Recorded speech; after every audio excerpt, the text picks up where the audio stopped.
Hello, ladies and gentlemen, and welcome to Tough Talking Thursday on Focus on Liberia. My name is Dennis Jar, and we are broadcasting from Atlanta, Georgia. In today's edition of Tough Talking Thursday, that's where we talk tough, we're going to be taking a second look at the CPP Framework Document Investigative Report that was commissioned by political leader of the ANC, Mr. Alexander Benedict Cummings. In today's edition, joining me to do this second look, I have Focus on Liberia Chief Political Analyst, Mr. Wilmot Kunney, who's joining us from the city of Brotherly Love. Mr. Kunney, welcome to Focus on Liberia. Thank you, Dennis. Happy to be here. Also joining me is FOL Planning and Governance Consultant, Mr. Ahmed Sirleaf. Mr. Sirleaf, welcome to Focus on Liberia. Thank you, Dennis. It's always a pleasure. I'm looking forward to it. Also joining me is an IT auditor, Telvina Co. Telvi, as she's normally called. Telvi, welcome to Focus on Liberia. She's joining us from the biggest state. Good evening, everyone. Glad to be on. Welcome. Last and definitely not the least is our public policy analyst, Mrs. Call Family. Call, welcome to Focus on Liberia. You're still on audio. And if Call is here, Call, you can unmute yourself and welcome to the show. All right, Call is slowly joining. We are also awaiting Attorney Mariah Yakula. She is commonly called the Iron Lady of the ANC. She's going to be here to give her input on this CPP Framework Document Forensic Audit Report. Also joining us will be Mr. Mohamed Sherif from Philadelphia, a proud product of Waplo Institute all the way from River G County.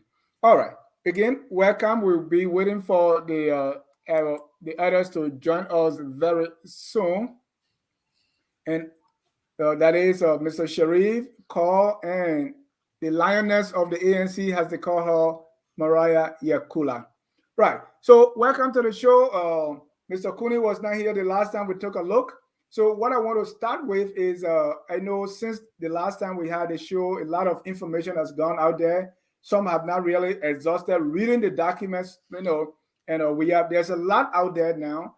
So let me start with Mr. Kunney joining us for the first time. What I want the two of you to do, or others who participated, is things have changed since that time, and there were a lot of opinions expressed. At the beginning of the show, we play a little clip of Madam Sherif Blairs talking about the report and that her firm stand by it firmly. So, Mr. Kunney, let me start with you.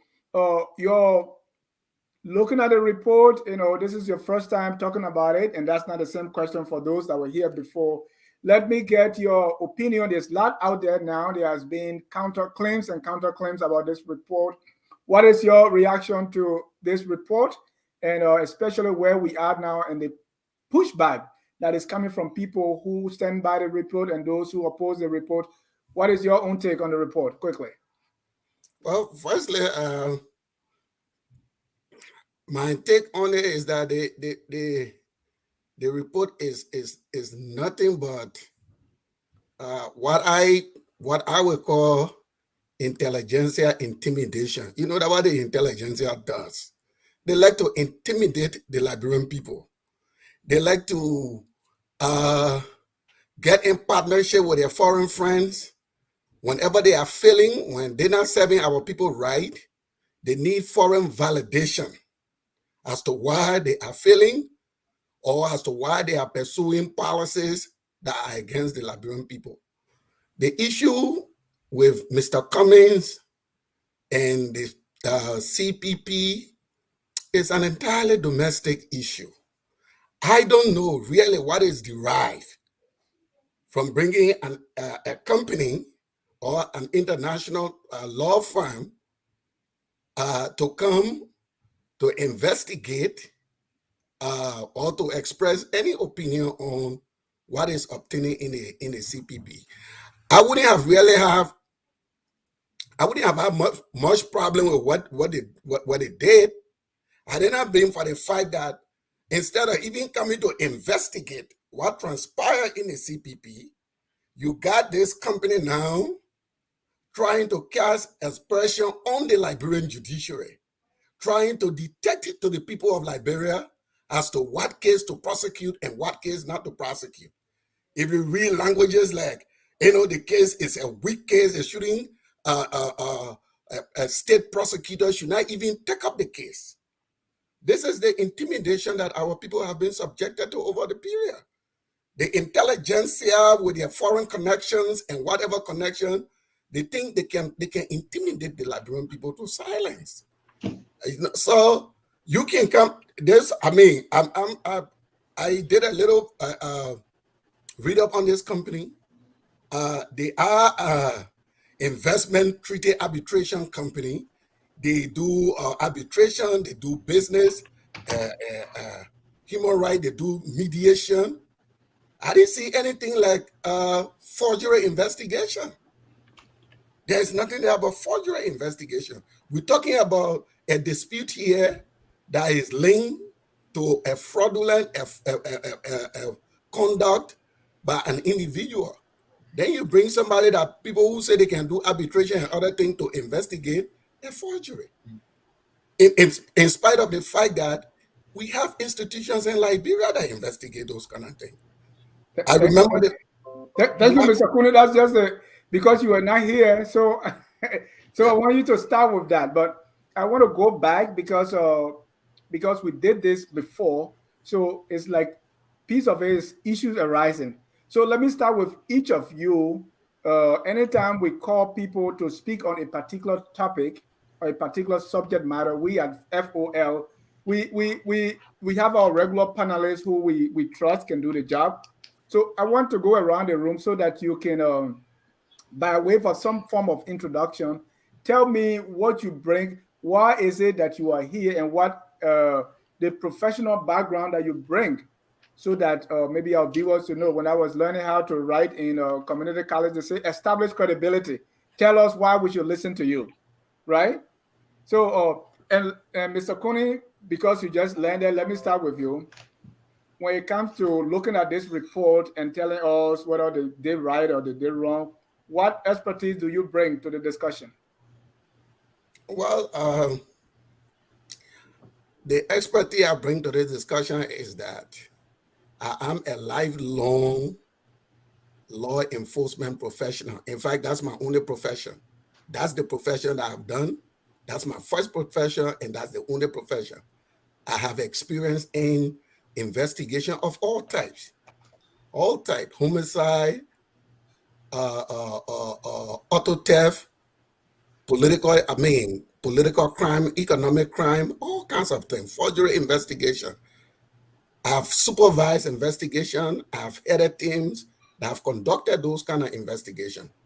I am aware of infrastructures that exist in Liberia that could do similar investigation to determine whether a forgery has been committed or a forgery was committed. So, I am a 26-year law enforcement professional. That's the only job I've been doing. Thank you, Mr. Kunney. Let me go to Mr. Ahmed Sirleaf. He's our planning and governance consultant here. Mr. Sirleaf, we have a report here. Okay. Tell me a little bit, introduce yourself to my audience, and why should we listen to you talking about this report?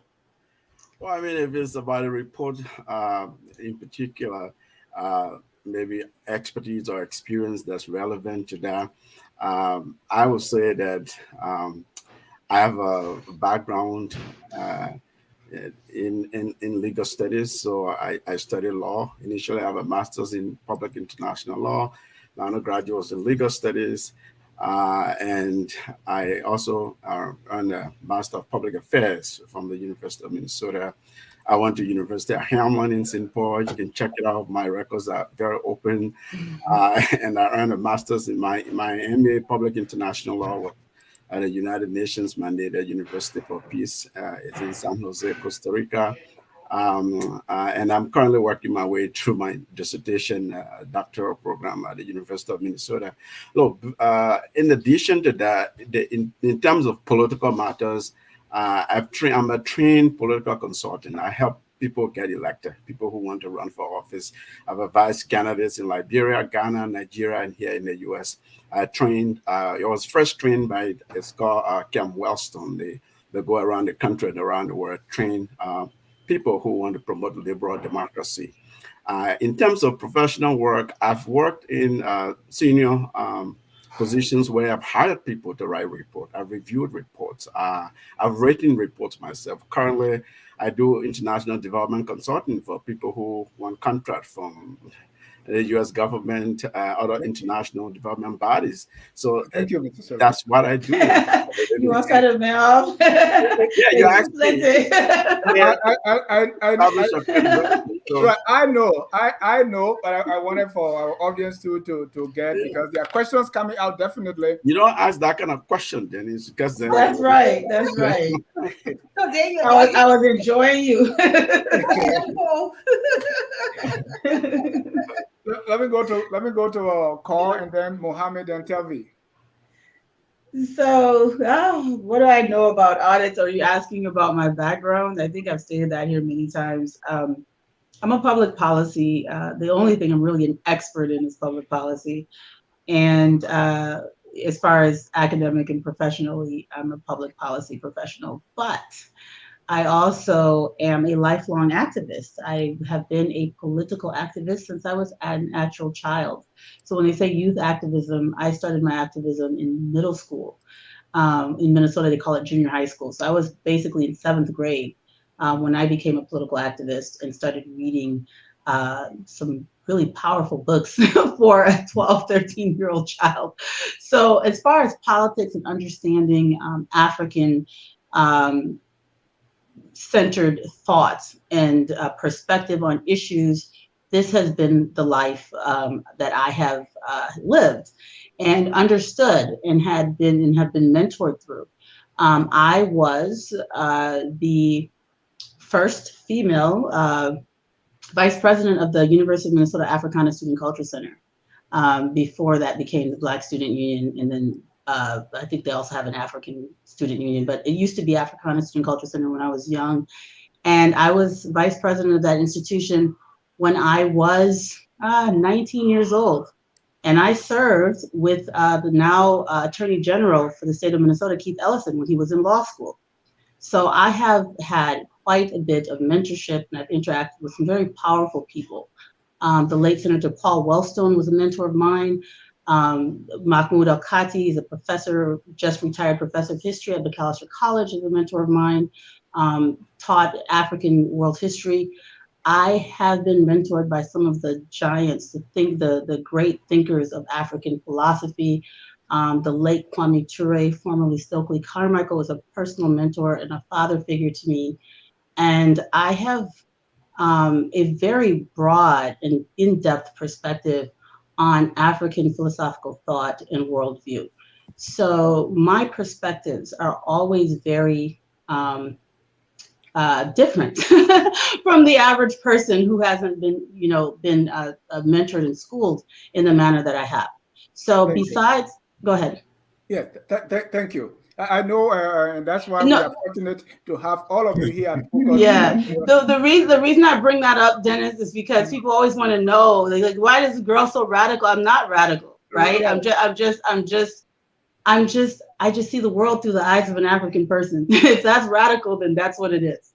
Thank you. I am fortunate to have all of you always, and then people call me and say, where you get this person from? But I've been fortunate. Let me go to Mr. Mohamed Sherif, a guy I met in Zerikore, Guinea, over 30 years ago. Mr. Sherif, what do you say?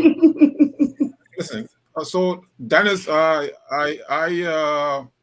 am a very humble individual, as you can tell.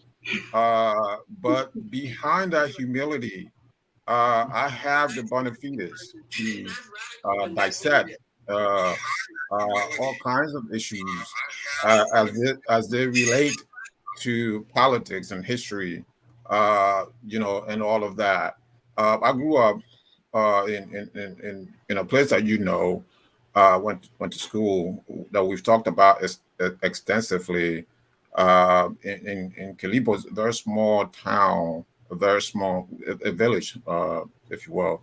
And and coming up back to stay with my father in Zwedru, when I knew myself, and when I knew what I wanted to do and who I was and what I wanted to become, a change agent.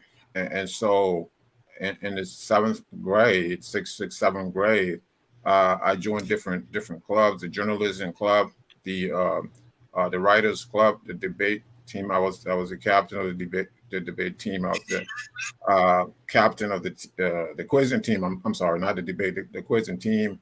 I participated in journalism.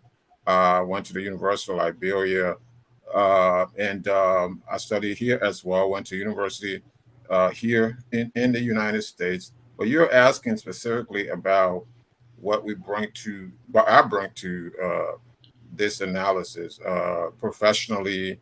I work for. I'm a state government employee in the state of Pennsylvania, and I am very exposed to a lot of different things, different report. I do a lot of analysis, and in fact, when you met me in Zedekode working for a nonprofit organization, that's all I did. Looking at reports, writing reports, analyzing reports, and I do that as a state government employee as well. I am one of the trainers at my job. Different positions I've held. One of the positions I've held is I've trained people on how to do the job that we do, and so I bring that as well. It's so many things that I do bring. So I don't know if time would permit us to go through all of that, but I will tell you this. My analysis, I feel that when I make my analysis, and I don't think that it's based on just my view as against this person or that person. Is really centered around objectivity, of looking at the various issues.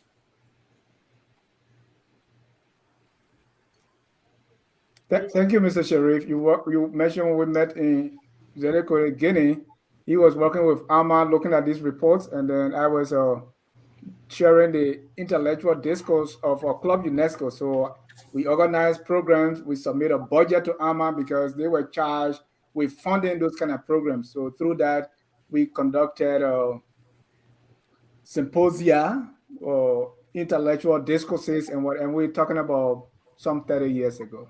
So, and not to mention, there was a student association also that I was working on at the time while I was working with the NGO. Right. Before that, I was working with the United Nations, served as the Secretary General of the University of Liberia United Nations Student Association. So it's all it's a long list. I don't think we have time right now. Thank you. And we have to do this because we want to set the groundwork sometimes. Telvina, what do you bring to the table?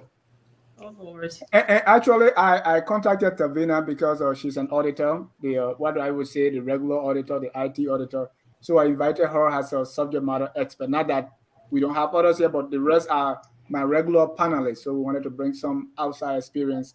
Telvina has been coming on Focus on Labrador for a long time now. Telvi? And talking gender issues, now you drag me into all this. I'll be very quick. This is something I struggle with. So what I bring to the discussion, first, I have a background.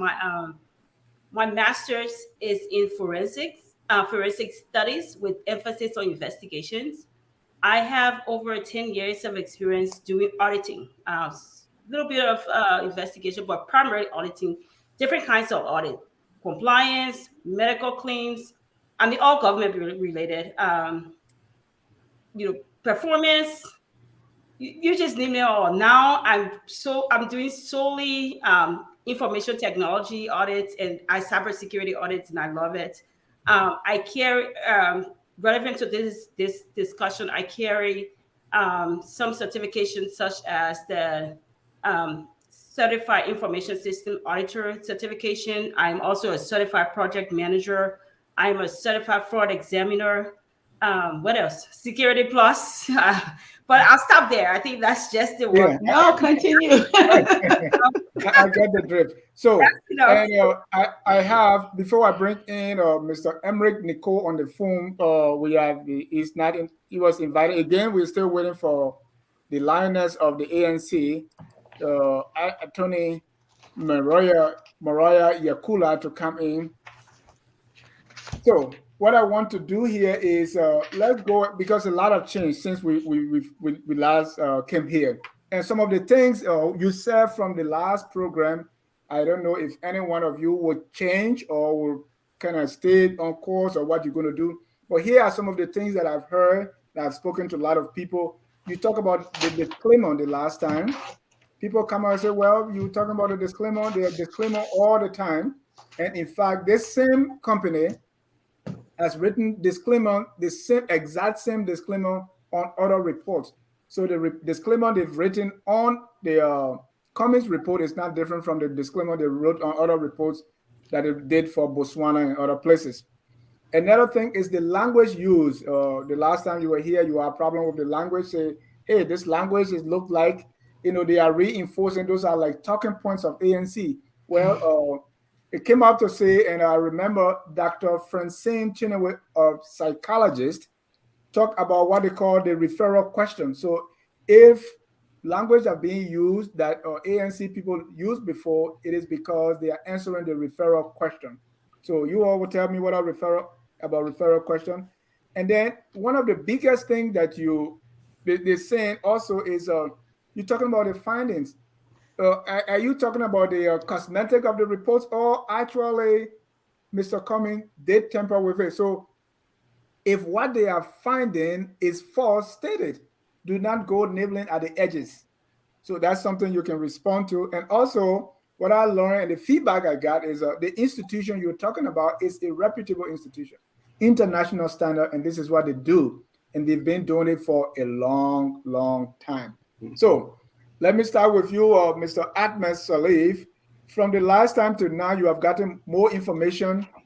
What has changed, and where do you stand right now on your assessment of this report?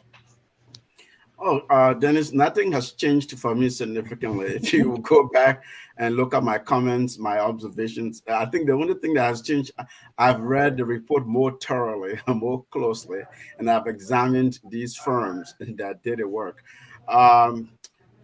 You expected that people will have varied opinions on a subject like this. It's a political subject. The report is a political report. It was commissioned by a major politician in our country for his own political interest to clear his name, right?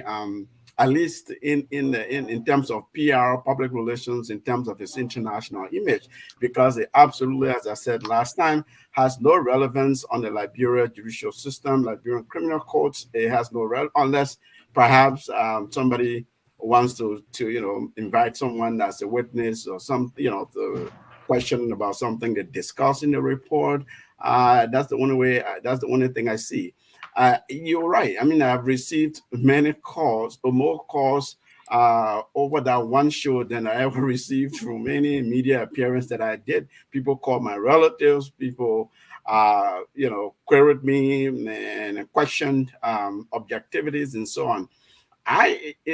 What I commented on, and I stand by it today, is that report did more damage to Mr. Cummings politically. If I told you I've asked people to run for office, and I said that from that background, I didn't say, declare my background earlier last week. But because I'm a strategist, I look at things from various strategic positions, and I felt like, people will look through it and say, well, you want to be president of Liberia, and you don't trust the Liberian judiciary. Why didn't you hire Liberians in Liberia, Liberian professionals? Why didn't you hire Liberian professionals in the diaspora to promote Liberians? Now, I understand. He has a constitutional right to commission any report. Any of us has any right to commission a report to clear our name. Something can be in the media. Somebody's, slandering you all over the place. You invite somebody who is credible, an institution, an individual, to look at the evidence, to produce a report. If that report is objective, it could do a number of things for you. Hopefully, we'll go into some of those. Yeah. So I stand by that in terms of my analysis that it did little politically to help the candidate. It would do little legally to exonerate him or clear his name in Liberian courts, and that it's a political trial. His moves, I think that there were a strategic political mistake. Thank you. Telvina, you are a lot of change since Thursday. What's your current position on this report? Well, I still maintain that position, and I think I have more to add to it. Sure. First thing, I went back and listened to that little video clip that I keep playing over and over, and it was surprising. I think you played in the beginning. It was surprising that Mrs. Blair mentioned that she stand behind every word within the report, and I think I'm quoting her there, and she had no doubt with anything within that report. However, her disclaimer said that I take no responsibility, not only me and my staff. So which one? She's talking from two sides of her mouth. Which one are we supposed to take? The documented stuff or the words that are coming from her mouth? Obviously, what she documented. So I have a problem with that. It also shows to me that she didn't, which I knew she didn't do the work, but it also tells me that she didn't read the work, because if she read her own disclaimer, she wouldn't even be saying that. And I would have hoped that ANC people would have caught up on that and said, well, you're talking from two sides of your mouth here, so you need to everything out of a line. So that's one thing there. Also, within the report, there was a sentence there that said that the ANC lawyer that was on the investigative committee, that and I'm paraphrasing, that he declined to be on the committee. He didn't work on the committee. That's a flat out lie. He worked with the committee up to the point where they were talking about the findings, and he differed with the findings. That's when he did a dissent or whatever we want to call it. So that's a flat out lie right there. So that's just to be, two of many.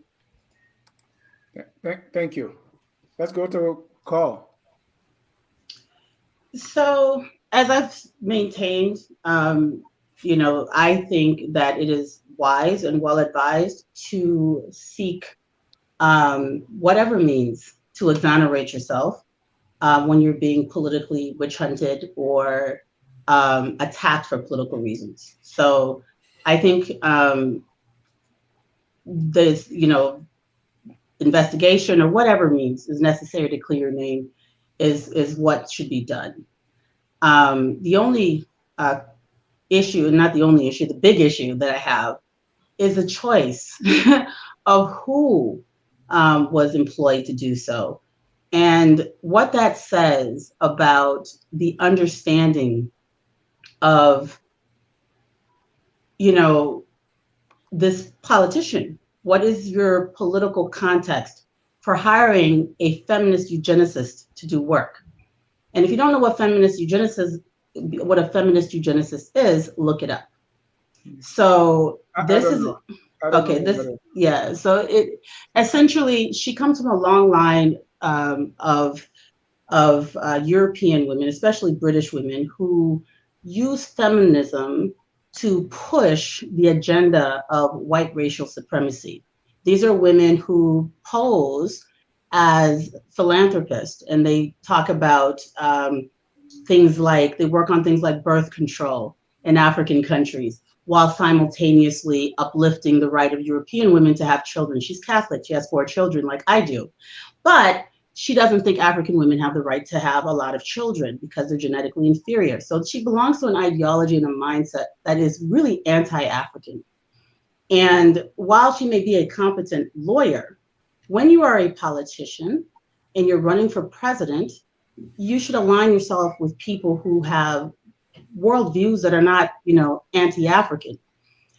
She has recently been in the media for saying some pretty outrageous things before she was even hired. And I'm wondering why Sherry Blair? Why not someone else? That's my issue. And it goes back to this thing where we just do things.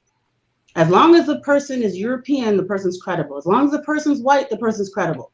And if somebody's reputable, for someone else, it doesn't mean they're reputable for an African. And I used the analogy the other day. I said, who would be running for president of Israel and hire a reputable Nazi to represent them in any case? No one. No one would do that. No Israeli presidential candidate would hire a reputable Nazi to do anything. However, Liberian politicians repeatedly do these things over and over again. So that is my issue. My issue is not having, we have all of these people that are supposed to be so politically savvy and they know all these things. They don't know themselves. They don't know who their friends are. They don't know who their enemies are. And so you invite this person to come in who has absolutely no respect for African people. And she's not the only lawyer in the UK. She's not the only lawyer in the world for sure. And her firm is not the only reputable firm. So that has been my point of contention. And the reason when you were asking us our area of expertise, I brought up all of my political activism. Sherry Blair is one of these people that's been on my radar for many, many years because she is the modern legacy of eugenicism. And before I even knew before there was such a thing as ANC, before I ever heard of Mr. Cummings, this particular human being that we are now discussing, unfortunately, has been on my radar. And for those of you who don't think that's important, that explains everything. Because again, there's no Jew sitting in Israel that thinks there's nothing wrong with hiring Nazis to do their work. But for some reason, Africans don't think they have a right to do business with people who respect them. Carl, that comparison, do you think that is not extreme? How is it extreme? I would like to know how it's different. Jews and Nazis, I mean, we talk about the... But what's different between eugenicism and Nazism? What's the difference? Because it's Africans, because it's Black people? I don't understand. What's the difference?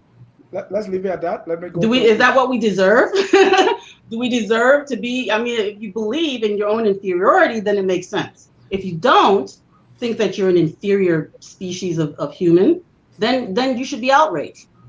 Yeah, thank you. We want to welcome Attorney Mariah Yakula. Mariah, welcome to the show. Thank you. Let me go to Mr. Sherif. The last time we were here, Mr. Sherif, what has changed from Thursday to Thursday? Well, nothing has changed. I still maintain. So let's put this in context. So the issue of Mr. Cummings hiring these Europeans to do his work, which is not an independent report, the outcome of that work for which he hired these companies, it's not independent. We all know that. So they're not going to fool anyone here. So we know it's not independent. But if you go to the root cause of this problem, it's because you have an administration in Monrovia that's bent on exercising their power in such a way that they don't care about the rule of law and the administration of justice. So we have an issue with Alexander Cummings, which should have been adjudicated a long time ago. So what is the delay? What is going on? You have a Solicitor General, and I know you're going to have these callers, and you usually put these callers on that come in here and say some ridiculous things, and we don't have the opportunity to question them because they come in for a few seconds and they're back. There was a caller who said this Attorney General is one of the best minds in Liberia. Okay, there's no evidence of that. This Attorney General has never, indicted any of the criminals or murderers that are killing Liberians right now. So when I hear those kinds of comments, I'm outraged. you have an incompetent administration in Monrovia that is, persecuting, not saying trivial by any means, but if you're going to try him, by all means do so and get it over with and move on. So now Alexander Cummings is trying to do whatever he can, and I agree with Cole that he has all the rights to try to exonerate himself of these charges. But my concern too is that you hire a firm that didn't do, in my mind, a good a good job, right? So, there are principal subjects that needed to be interviewed. You asked just now, Dennis, for our professional backgrounds and what we bring to the table in this discussion. So, at my job, when we investigate, when we dispatch investigators out there in the community, um, they go out, they interview, they actually go out into the field. They interview. Not only that, they contact. They leave their contacts in those different locations. They go into these neighborhoods to interview, people that they need to talk to. So that's part of investigation. What is the reason why Mrs. Blair and the collaborators and the partners did not go out to interview Mr. Barker, to interview Mr. Uri, to interview the Solicitor General, to interview principal individuals whose hands are in this, in this conspiracy against, if it's, probably is a conspiracy at this point, against Mr. Cummings. What is the reason why that didn't happen? So I have a problem with the foundation of the issue. So the issue is, again, that George Weah's administration of justice, this incompetent administration, has given room for Alexander Cummings to hire this company. And this company claimed that they have done some work in Montenegro and in Botswana. So if you would permit, Dennis, in the case of Botswana, there is a political witch hunt against former President Sirleaf Khama. Sirleaf Khama is the son of the first president of Botswana, Sir Sirleaf Khama. Sirleaf Khama Jr.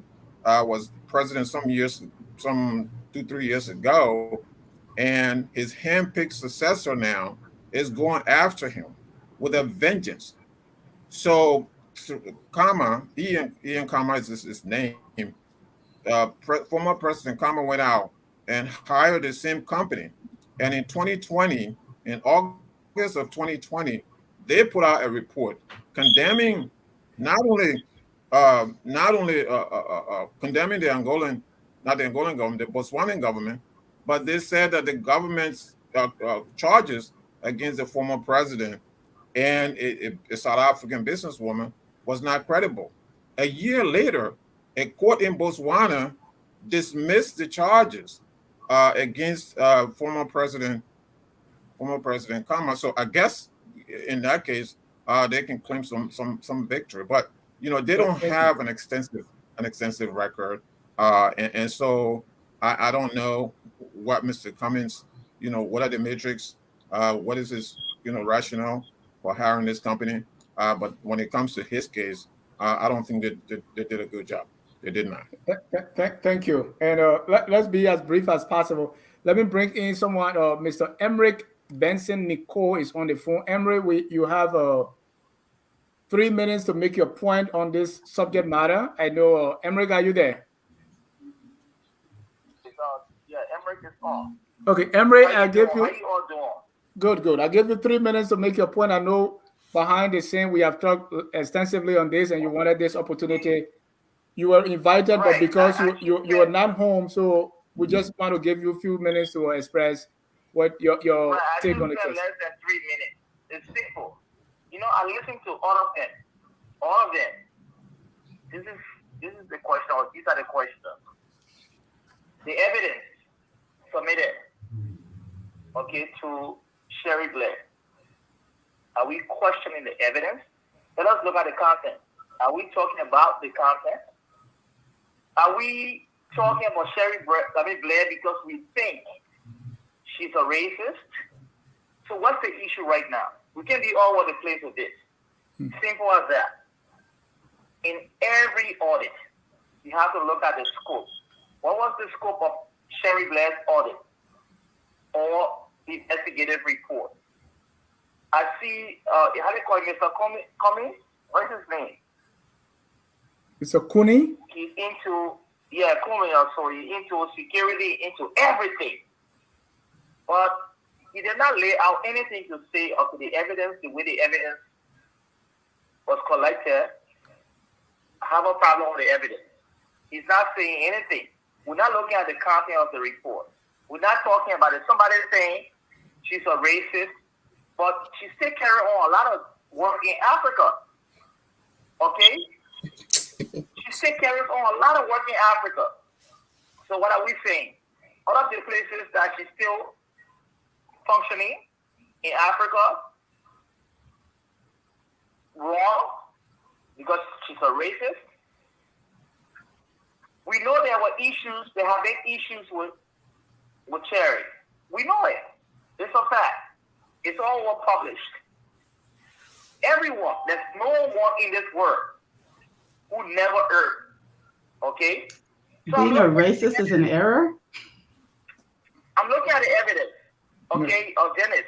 So what are the qualities? The quality of the evidence being obtained. Well, that's the evidence. Of the evidence Hold on. So I understand the question, and my panelist is going to respond. What is your own take on the report? I'm speaking now. Mm-hmm. I'm leading to something. Okay. I'm leading to something. We talk about audit. This is what I'm leading to. You can question an audit when you talk about the evidence that was obtained in the audit. You know the reason why we are talking about the disclaimer? Because one, there was a secondary information she received. Based on the secondary information she received, and we're not questioning those things, right? We are questioning Sherif Blairs being racist because we think she's racist, but we don't have the evidence, even though she got a lot of progress in Africa.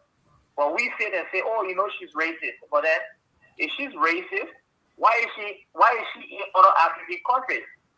Still carry on, not for profit ventures and so in those countries. That's the question. Dennis, I don't want to be all over the place. And I'm not going to be all over the place because I see us, the panelists, we are all over the place. It confuses the audience when we get all over the place. We're not questioning the evidence. We talk about primary evidence, we talk about secondary evidence and so. Sherif Blairs, she got the evidence, it was secondary. She had the right to put a disclaimer to protect the business. It's a normal practice that any business can go through in the universe. If you have a secondary evidence, you can say it's 100%, only for primary evidence. But nobody is talking about the evidence that she collected to do an investigative report. We're not questioning it. Thank you. So all we look at, Sherif Blairs, she put a disclaimer. We can't keep doing that. We can't keep deceiving the people. We cannot keep misleading the people. Let us be direct and then narrow this to something that we all can look into and say, okay, these are the reasons why the report we are condemning is bad. Thank you. So, Mr. Nicole, before you conclude, what is your own take on the report? Let's assume you didn't even listen to any of the panelists. Give us your assessment of the report quickly. Evidence can be collected in so many ways. I'm sure there are auditors, well-known auditors all around. We call it inspection, observation. I've dealt with reports for so long in my field as an accountant, a financial manager. Okay? External confirmation, you do it. You do recalculation. So different forms of audit. My point there is simple. We cannot put a general aspect on this whole audit that she's done. We have to narrow it to the scope of her audit. And look at the scope of her audit and talk about the scope of her audit. So, Emrick, what is Emrick? Generalize it. Emrick, what is the scope of the audit, and do you believe it was independent? Just speak to that in 30 seconds. Yeah, the scope of her audit was to see the veracity of the information given to her, whether it was in line. In there, I heard another person talk about forensic audit. Forget about what you heard. I want to get your own take. Yeah, but listen to this. Yeah, but that's what I'm saying. You want to use forensic audit. Most cases in court cases, you use forensic audit. You don't just use forensic audit and go everywhere doing forensic audit. So that's not forensic audit she did. It's an investigative report. There's a difference. An investigative report and a forensic audit. We have to be clear about it. Thank you. Of a forensic audit is different from an investigative report. We have to be clear. Thank you. Thank you for your contribution, sir. Let me go back to the panel here and welcome Attorney Mariah Yakula.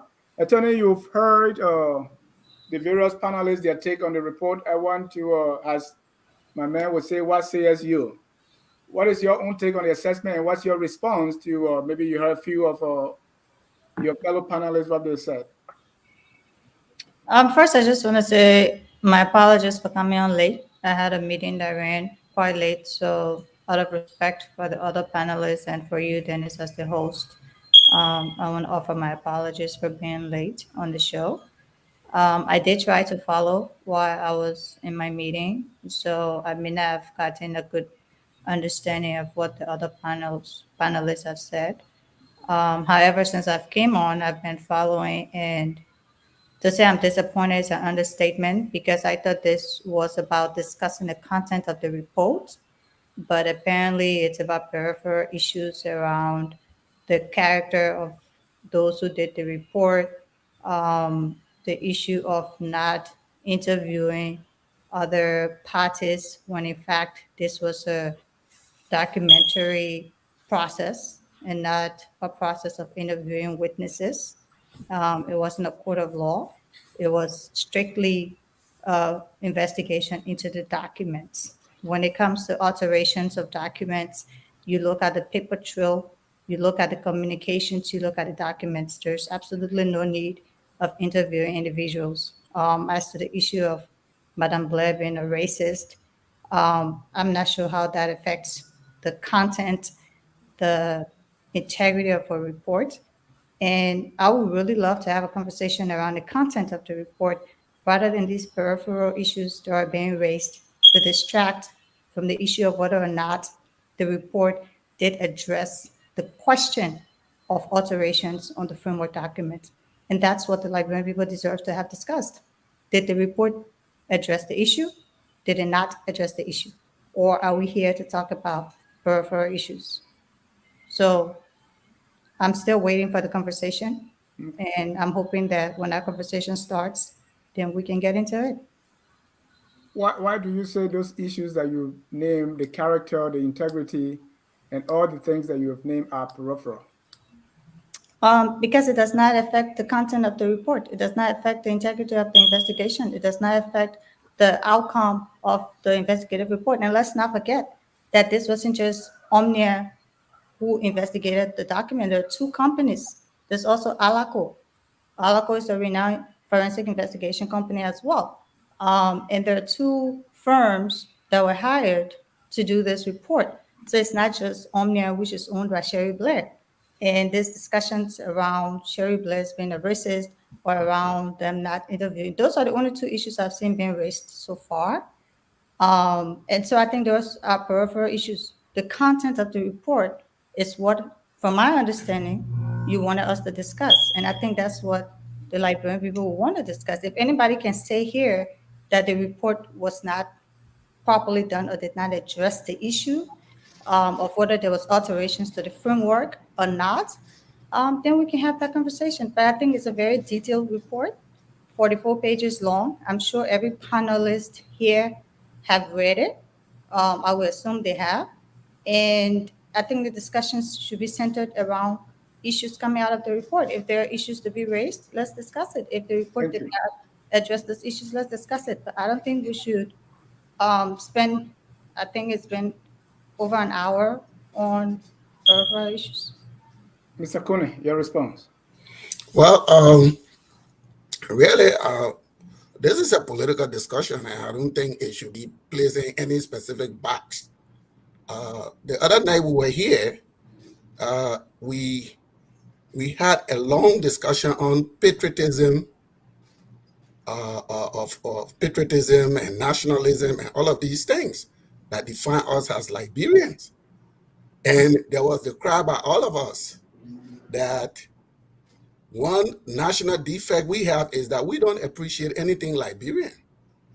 We always look down on what is Liberia and highlight things that are not Liberia. So for me, I'm here for a political discussion that will give political interpretation to what a politician did or did not do. That's what I'm here to do. So technically, you're not here to discuss the facts of the report. You're here to discuss politics. I'm here to interpret, to give analysis to the behavior of a politician, the political action that he took. It's a legitimate discussion. I'm not here to be placed in a specific box to discuss a report. Like you said, we're not in a court of law. We're not in a court of law. This is the court of public opinion. So we are here. What is important for the Liberian people to know is also to know the mindset of the people who want to lead them. We want to know their worldview. We want to know what kind of mind they make when they make decisions for Liberia. So for me, then is my whole point with this whole thing is the level of condescension that people who want to lead our country, the level of condescension that they bring to our institutions. It is stunning. The judiciary is not good once the judiciary does not make decisions in their interest. The election commission is compromised once the election commission does not make decisions in their interest. The Liberian National Police is a crook institution once it does not make decisions in their interest. So the recourse they seek now is to bring international bodies, international elements that they find more credible. Now, if as a politician, you don't find anything credible in your country, for God's sake, then why put yourself out to lead our country? Or you tell your institution will only be credible when you become president or when you only say things that are in your favor. So I'm not here to discuss the first thing, the whole idea of the report for me is a political disaster. It doesn't have relevance. And some of the things we're talking about, who said racists don't live in Africa? Where John Botta was living, where Ian Smith was living, those are racist people living in Africa. So the fact that somebody is racist doesn't mean you can't live in Africa, doesn't mean you can't do good in Africa. That's not the point. Thank you, Mr. Kunney. Thank you. Mariah. So we are here to discuss the political mindset of people who want to lead the country. We have every right to know their mentality and their philosophy, because that's what they will use to rule us when they become leaders, unfortunately, if they become leaders tomorrow. Thank you. Mariah, just to let you know, I know you are saying a lot, but we don't want you to interrupt. So just respond briefly, because I wanted to go to Telvi and then call to respond to you. So I want you to just wait. When someone finishes, then you can come in. Go ahead again, Mariah. You were saying something. No. All right. Go ahead. All right. Telvina. So at first, I want to talk about the evidence, at least as it relates to the auditing or investigation process. The caller talked about we didn't address the evidence. He must have not listened to the previous recording, because we talk about it. We talk about how we couldn't rely on it because the methodology they used. It wasn't something we could rely on to do anything. When we don't look at evidence, especially in auditing, we got to look at the integrity of the evidence. Can we rely on your evidence? What did you use to balance what you receive for your client, given there were other parties involved?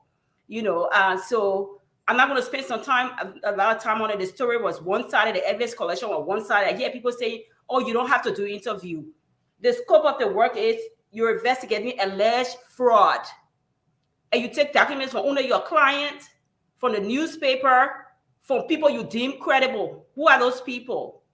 Did you reference that? What standard did you use? When you're doing these things, you have to cite your standard that you use, because that's how we measure you by. Did you use general auditing standards? Did you what investigative standards did you use? So why? So I don't understand what is so hard in there for us to discuss. I mean, we can go on and on with this report, the collection, the evidence collection process. I mean, we can go on and on. So I'm not sure where the call was coming from with this whole evidence thing. We cannot rely on the evidence. It's not complete. The report is not complete. It's inadequate. Thank you. In every way. Thank you. Mr. Sirleaf.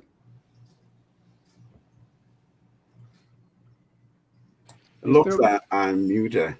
You know, Mariah, hello, it's my first time interacting in the same space with you. I think both what Ms. Yakula and Mr. Kunney have said, their merits to both.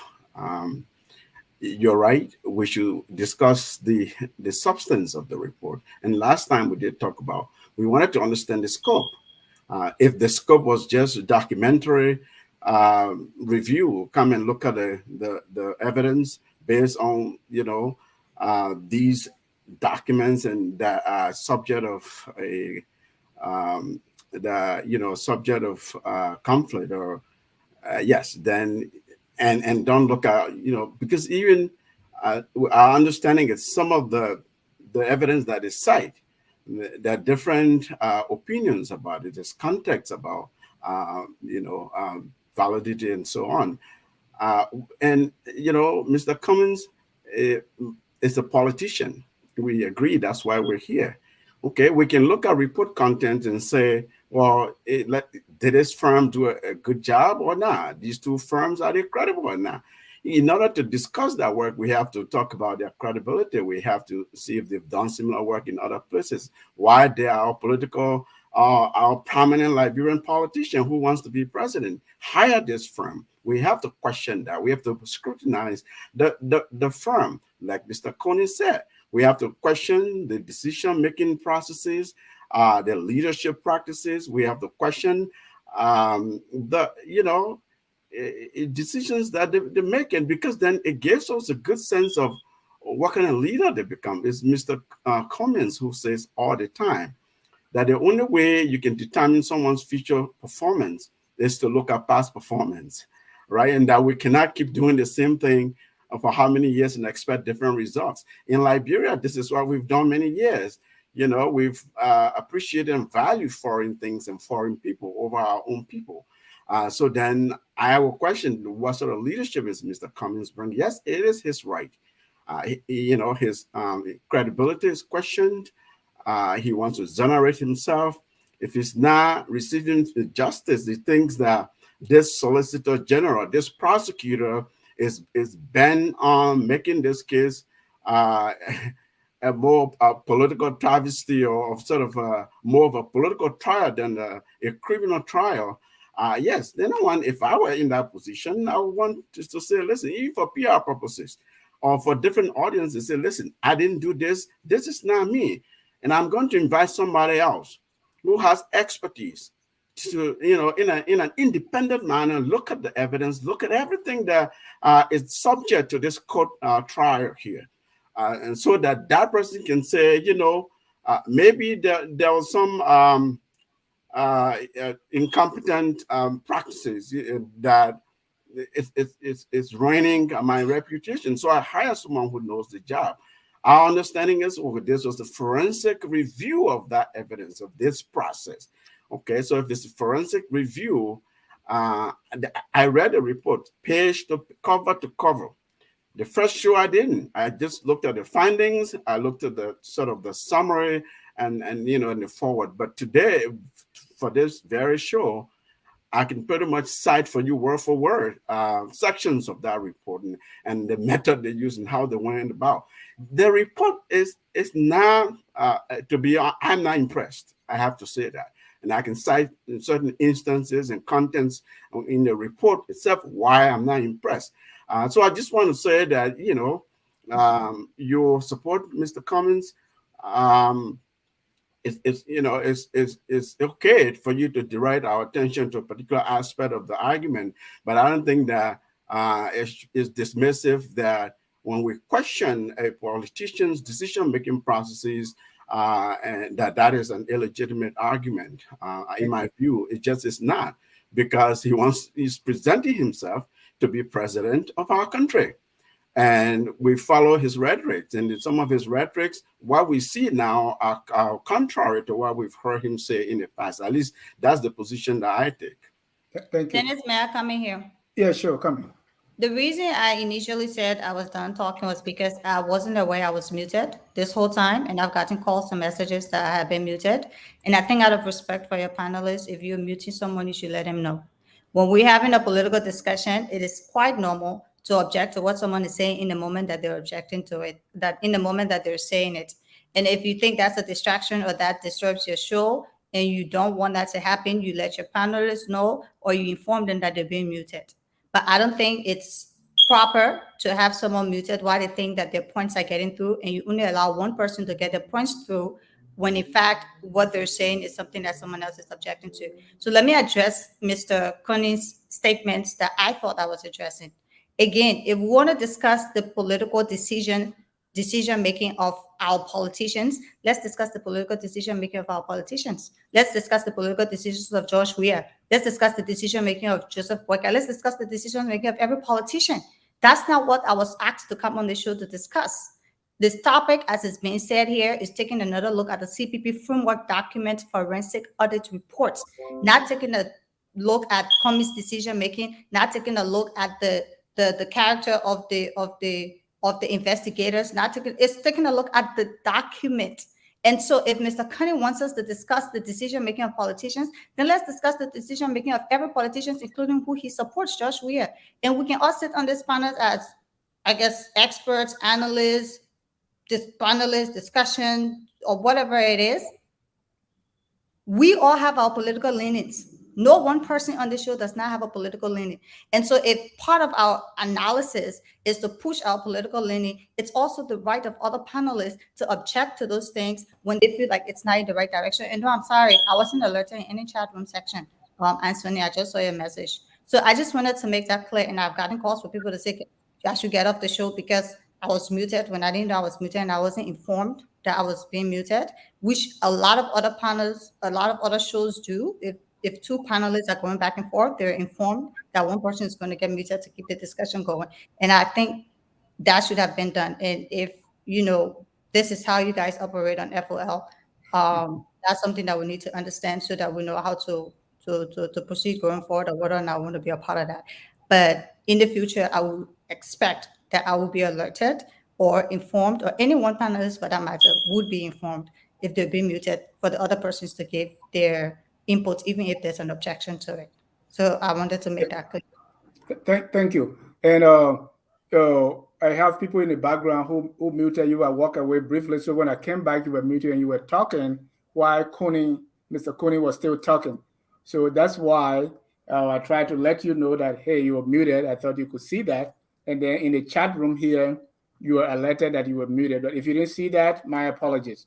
But we still want to give you a chance to talk when it's time to speak, and you can respectfully disagree with the caller or ask for time to inject and so on and so forth. So, Carl, let me come to you. The issue Mariah is raising about the say, hey, you are not even dealing with this thing. It was alleged that Mr. Cummings committed fraud and criminal conspiracy, and so this report addressed that. Is that true? Of course. So, I mean, talking about it, you are talking about other things else. So let's go inside the report. Is it true Mr. Cummings did this or didn't do it? That's yeah. So there's a couple of issues. The first thing is the only reason we're talking about Alexander B. Cummings at all is because he's running for president.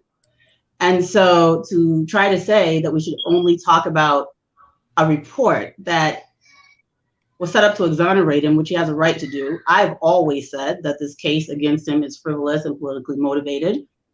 That's my opinion. It has been consistently my opinion. I've said that on many, many shows on here. So I didn't expect the report to say that he fingered a document or whatever nonsense they have him in court for. That was not my expectation. My shock and disgust, and Mariah and others know this very well, from the moment I found out that he was hiring Sherry Blair, was just shock and dismay.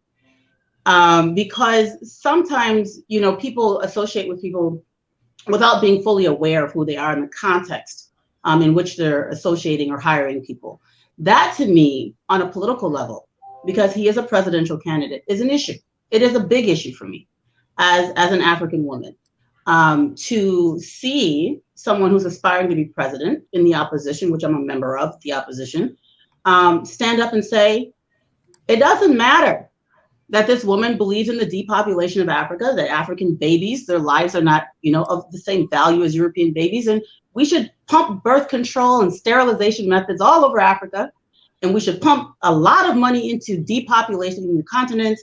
And we should spend a lot of money in helping European women have children well into their 50s and 60s. That's exactly what they're doing. And I don't expect everyone to know or understand why this is important. For me, this is incredibly important as an African woman. You have a European woman who has 4 children with her husband, who is spending all of her philanthropical work in Africa making sure that African women don't have babies because they have this sense of racial supremacy. This is significant. It shows either ignorance or poor judgment or a combination of both. So Carl, if I may interject, how does that impact the content or the results or the findings of the report? Again, the findings of the report are consistent with what I've thought all along, which is that he is being railroaded and he should absolutely exonerate himself. I don't really see that this report is some kind of magic wand. I mean, I read through it. Her tone is extremely disrespectful to our country. And it falls in line with her mindset and her mentality and how she thinks about African people. It's extremely disrespectful. The way that the language that she uses, she could have expressed the same things without being so blatantly disrespectful to a foreign sovereign state. While you and I can comfortably say whatever the heck we want to say about our government, that's our government. I can say things that it is extremely inappropriate for others to say in a professional setting, on a document. So there's some that for me, the tone is problematic. However, that does pull into who she is. She doesn't care. She works for, and I've read so far 4 different reports that her firm, I focused on her firm, and Mariah's correct, there are 2 different firms. I focused on her firm. I read 3 other reports. So this one is one of the 4 that her firm has done, where they're dealing with all kinds of issues, not specific to fraud allegations or forgery allegations, but other politically charged reports. And she's dealing with actual criminals and all these bad people. Never once does she use the kind of wicked, racist language that she uses to describe the Liberian court system, because it's unprofessional to do so. But whenever it applies to African people, when a person thinks of you as less of a human being, the filters come off and they can say whatever they want, and because they feel that they can get away with it. And the sad thing is, a lot of African people will defend this kind of conduct because they don't think that we deserve any better, because the lack of respect we have for ourselves is what we expect others to display as well. Thank you. Now, one last thing. European governments are extremely, there are a lot of corrupt European governments. There are a lot of European rapists. There are a lot of European women who get raped. Madam Sherry Blair has put on this facade that rape is an African phenomenon and that African men, in her mind, are running around raping women, and that's how most African women have their first sexual encounter is through rape, which means that And she's not talking about white people living in Africa or Arab people living in Africa. When they use the term Africa, they're talking about people who look like myself. And I take serious offense to that. And I take offense to a person running for president of a Black country, feeling that it's necessary to get a credible report from a person who has disdain for African people. That's my position. And so while it's not, report related, I'm here for that. That's my role on this panel. Thank you. Thank you. And I think even from the last show, Mr. Sherif, for instance, has consistently said that this is a witch hunt. So that's why we would not focus on the report. Today, we are here to discuss, take a second look and look at the impact and the lessons learned. But let me bring up Mr. Emrick Benson Nicole just said, Dennis is always like that, BS. I want to say this because, hold on one second. I want to say this because this is not true. Mr. Nicole saying, I've been talking and been muted all along. Again, that is not true. And so, Mr. Nicole, the agreement was you come and talk 3 to 5 minutes. So again, I'm going to give you the floor to say again what you want to say. In your first, you couldn't talk about your assessment of the report, but instead you were reacting. So let me give you another opportunity. Say for 2 minutes, Mr. Nicole, say what you have to say. Dennis, I never talked about any reaction or anyone's comment. My point there is simple. The scope of investigation. The evidence induced. I'm not hearing anyone challenging the evidence. I'm hearing about Sherif Blair going to the nightclub. She racist. All of those things. Simple as that. Okay. How is that? Mr. Nicole, any impact? Mr. Sherif has said, hold on. Mr. Sherif consistently said, agree with the, to paraphrase, agree with that Mr. Kunney, Cummings, that's a witch hunt. Now, Cole has said the same thing. So we're looking at the report in total. So it's not, so go ahead and really, I'm interested in your own assessment. How will you validate the whole case and say it's frivolous? But then you come and pay more attention to the report. How? To me, if you invalidate the case and you say it's frivolous, there's no need for discussion right now. You see the hypocrisy we have in our community, right? Now, the case is not a good case. It's a trashy case. But then the report is so good, it's bad on Cummings. You understand these are the things that we try to connect the dots. And when I speak when I listen to people. I listen to them. All of them, they disagree with the case. But then you know what? It's the end of discussion when you disagree with the case. It's the end of discussion. You don't need to say anything beyond this case when you say the case is frivolous. But then you're not talking about the evidence that is induced in this whole case. You're not talking about it. How she collected it, because it's one thing when it comes to investigating, a process and a report. You're not questioning how the evidence, you think she should have gone out to interview people. The question that, are you saying the evidence that she got is contrary to anything anyone says out there? When we have a judiciary process where you can still look at the judiciary process and say, okay, I can get my evidence from over there?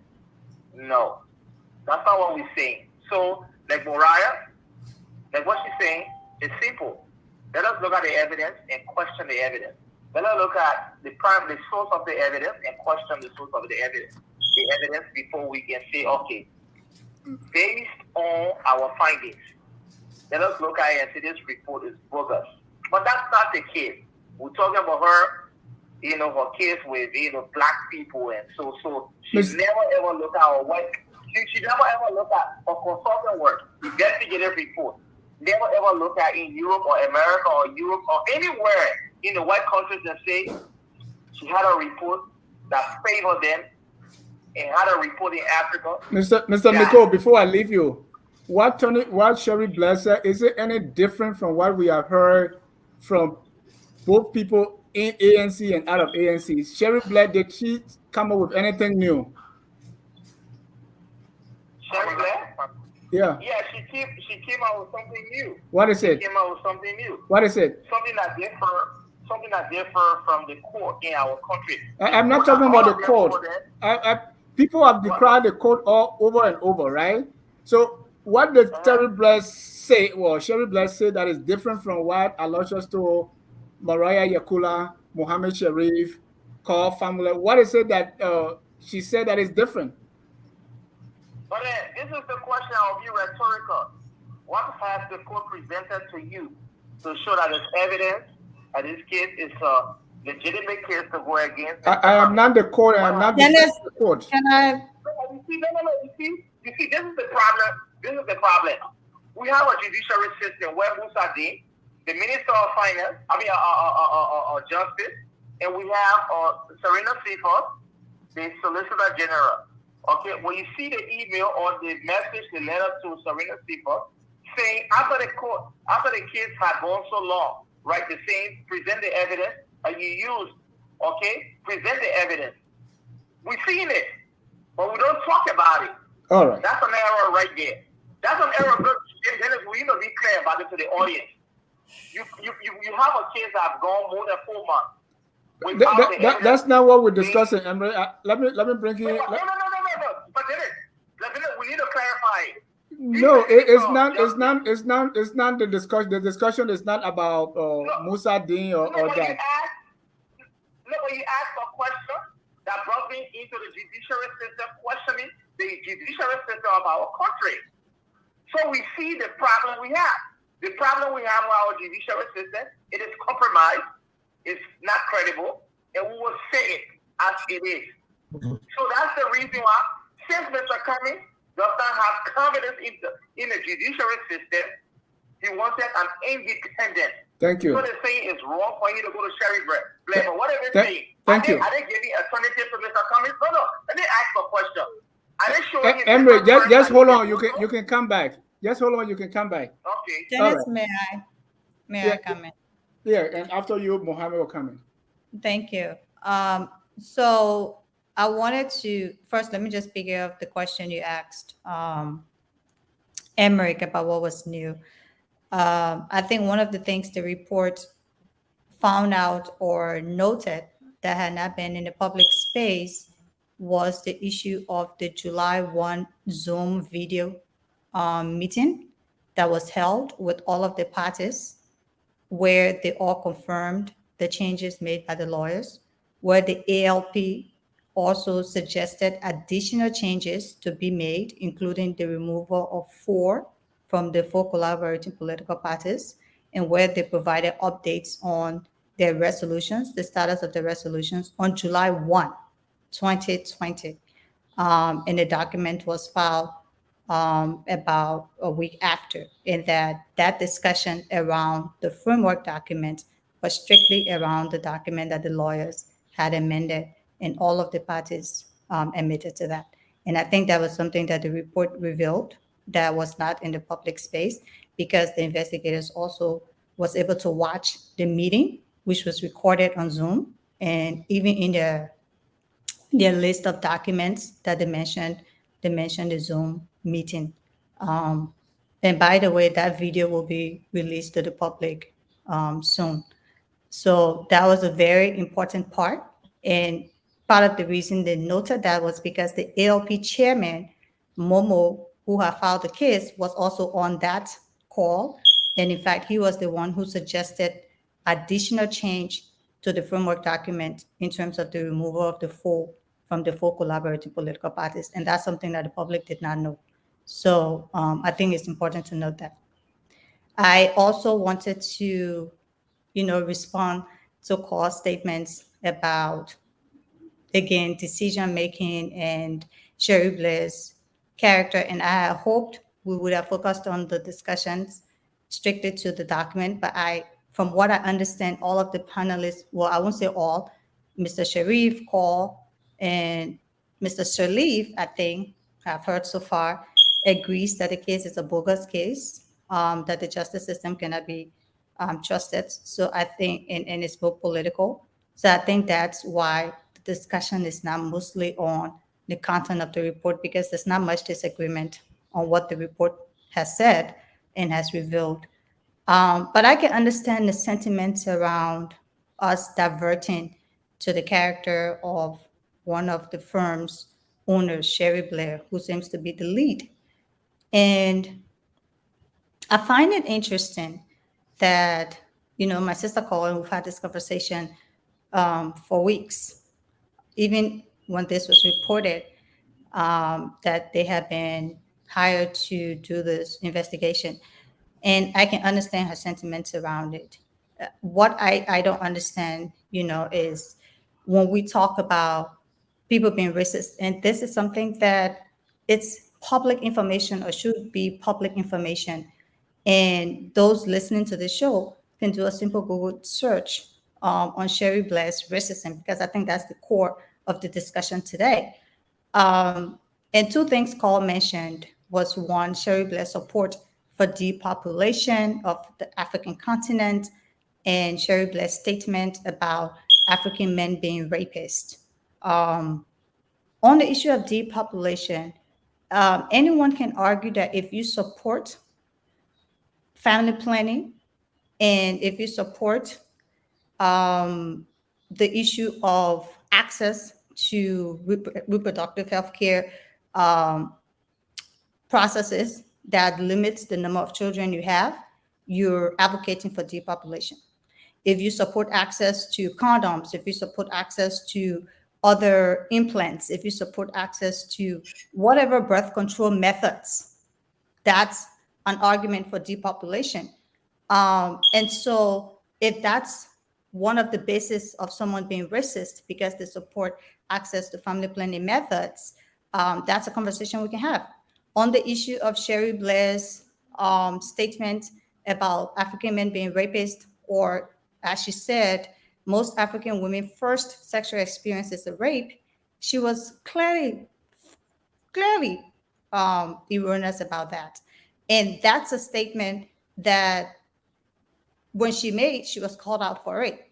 And I think Emrick had mentioned something about people make errors, and she said how it's been racist an error.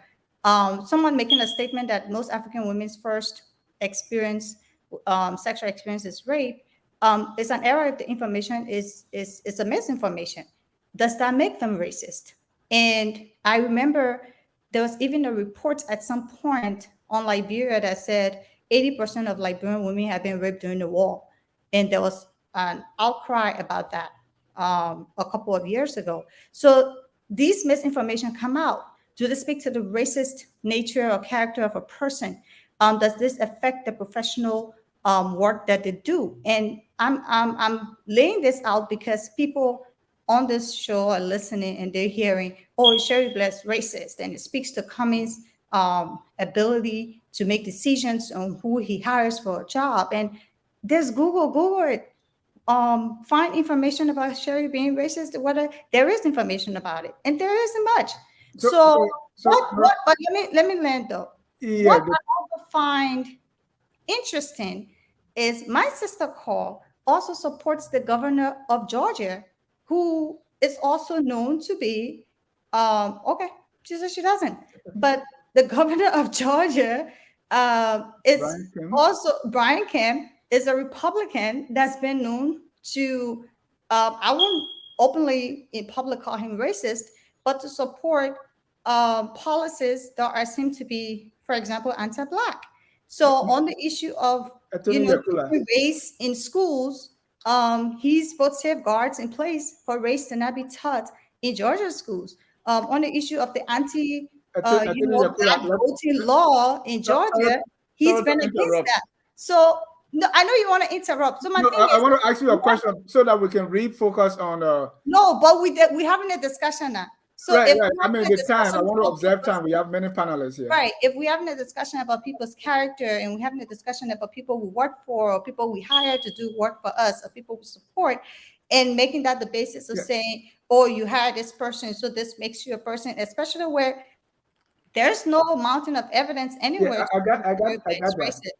That's why I continue to say, let's discuss the report and not that because there's so many other conversations that can come into place. Before I go we want to talk about character. Mariah, do you have any criticism against the report? Do I have any criticism against the report? Yeah.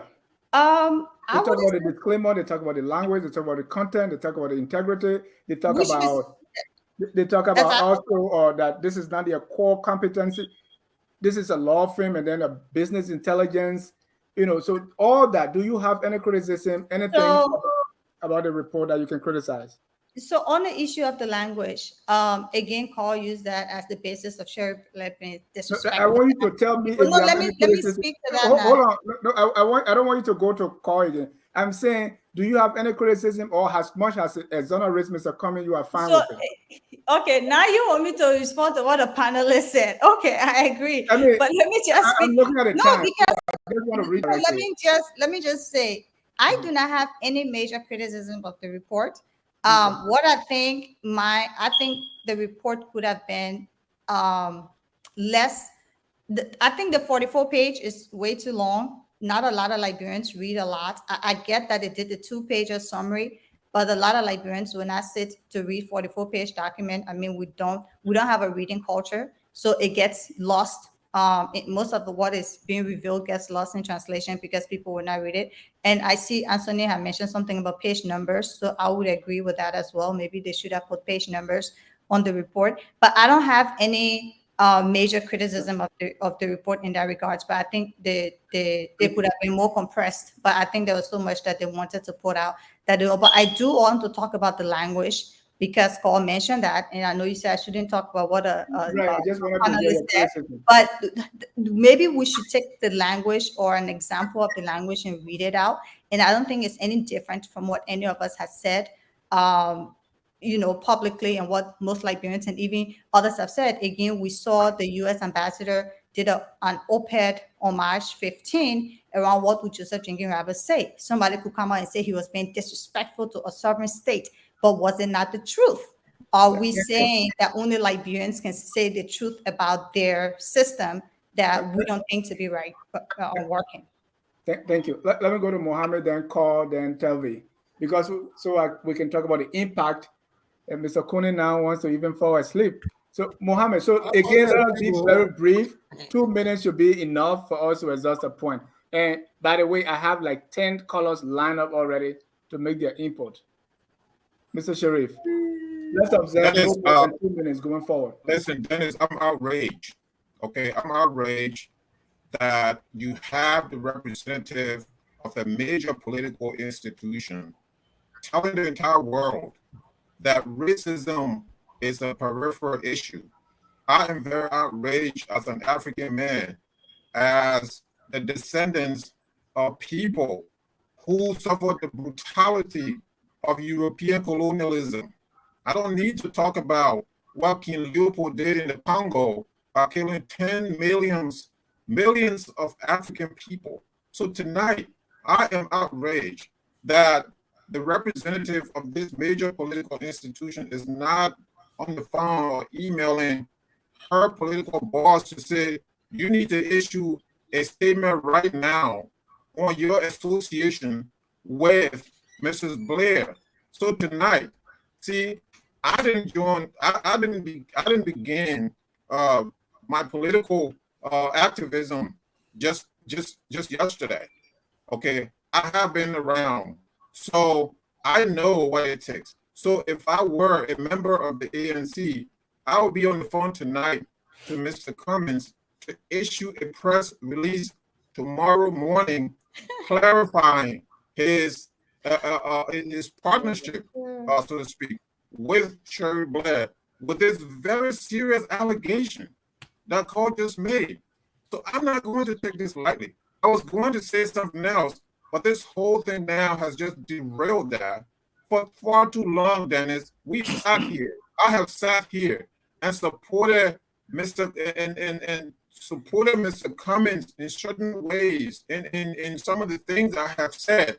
I have even had pushback from some of my fellow panelists on some of the analysis that I have made about Mr. Cummings. What we are saying here is that, in a way, Mr. Cummings was shortchanged in this report. That's what we are saying. See, the African tragedy is that whatever comes down to us by the white people, we must accept. We must accept. This is what's happening. So you have the Firestones and you have these big companies. Can you imagine? These leaders, they bring these big companies to Africa. And what they do, they take bribes from them and they don't care about the rest of the African people. But I'm not going that far. I'm talking about what is going on right now. I am outraged. Mr. Cummings was shortchanged. Again, that being said, I believe that this is Mr. Cummings' trial. It's political. It's a political trial. But again, I'm outraged that the representative, Mr. Cummings' representative, is saying, well, racism, that's a trivial issue. And you know what? It's not trivial for me. It shouldn't be trivial for any member of the African community. Thank you, Mr. Mr. Dennis, can I respond to that? I'm the representative he's speaking about. Yeah. Before you respond, I just want to call out another ANC member, Bertha Stewart, who is using foul language here as Mr. Sherif was speaking. Bertha is saying, go to hell. She's also saying, you lie. Bertha, why do we need to read that on air? Why do we need why do you need to read that? Why do we need individuals like this? Yes. This is an African tragedy. Why do you need to read that? That's a personal opinion. No, hold on. She's not a panel. She's a very strong member of ANC Global. I've met her. We've interacted several times. I know her. It doesn't matter. Give me a minute. Let me. And this lady has a track record of speaking this manner. So right. So I'm just saying. People can say you have a track record of speaking a certain way too. Exactly. But not in a room. So that's not the discussion tonight. I think it's a personal opinion. Not in the show. Hold on, Mariah. I need to call out Bertha. That's rude and disrespectful. Right. I need to call out. If anybody can say some of your comments have been rude and disrespectful, anybody can say some of my comments have been rude and disrespectful. Not in that manner. Their personal opinions. All right. Rude. Okay, hold on. I'm muting you, Mariah. I'm saying that now. What I'm saying is I'm personally calling out Bertha because we want our discussion here to be civil. So if you represent a major political party, and then you come here using this kind of language, I must call you out. And Mariah, this is your colleague. You should be able to join me and call her out on this. Thank you. Okay, call, it's your turn now. And so it's my time for what exactly? Hold on. Mariah wanted to respond quickly. Mariah, okay. You have 2 minutes. Thank you. And I like that you posted that, I should talk to my colleague to not use that language, but she clearly said that you lie and followed up with a comment that said you've never supported Mr. Cummings. But I didn't see you put that part up. So which is why I said I think it's a distraction because we should not be putting, that into focus or say this is a strong ANC person and they said this or whatever. But I think I'll just get straight to the point with Mr. Sherif.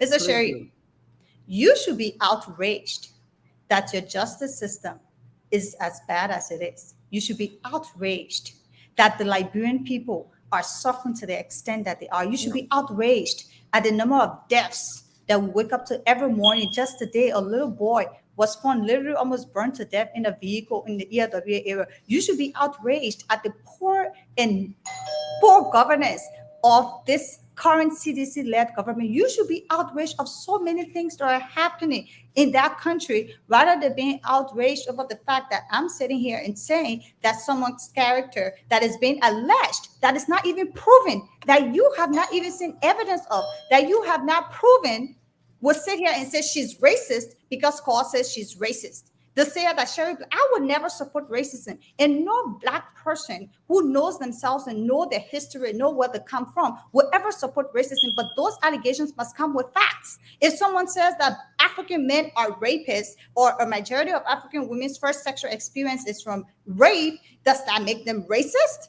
Where are the documentation? Where are the investigations? Where are the incidents of racism that you've seen Sherif Blairs display? This should be public record. Take your computer, take your phone, do a simple Google search, learn about what you're discussing, but do not sit on the show and say you're outraged that a representative of the ANC is saying that the ANC is saying that the ANC is saying that the representative.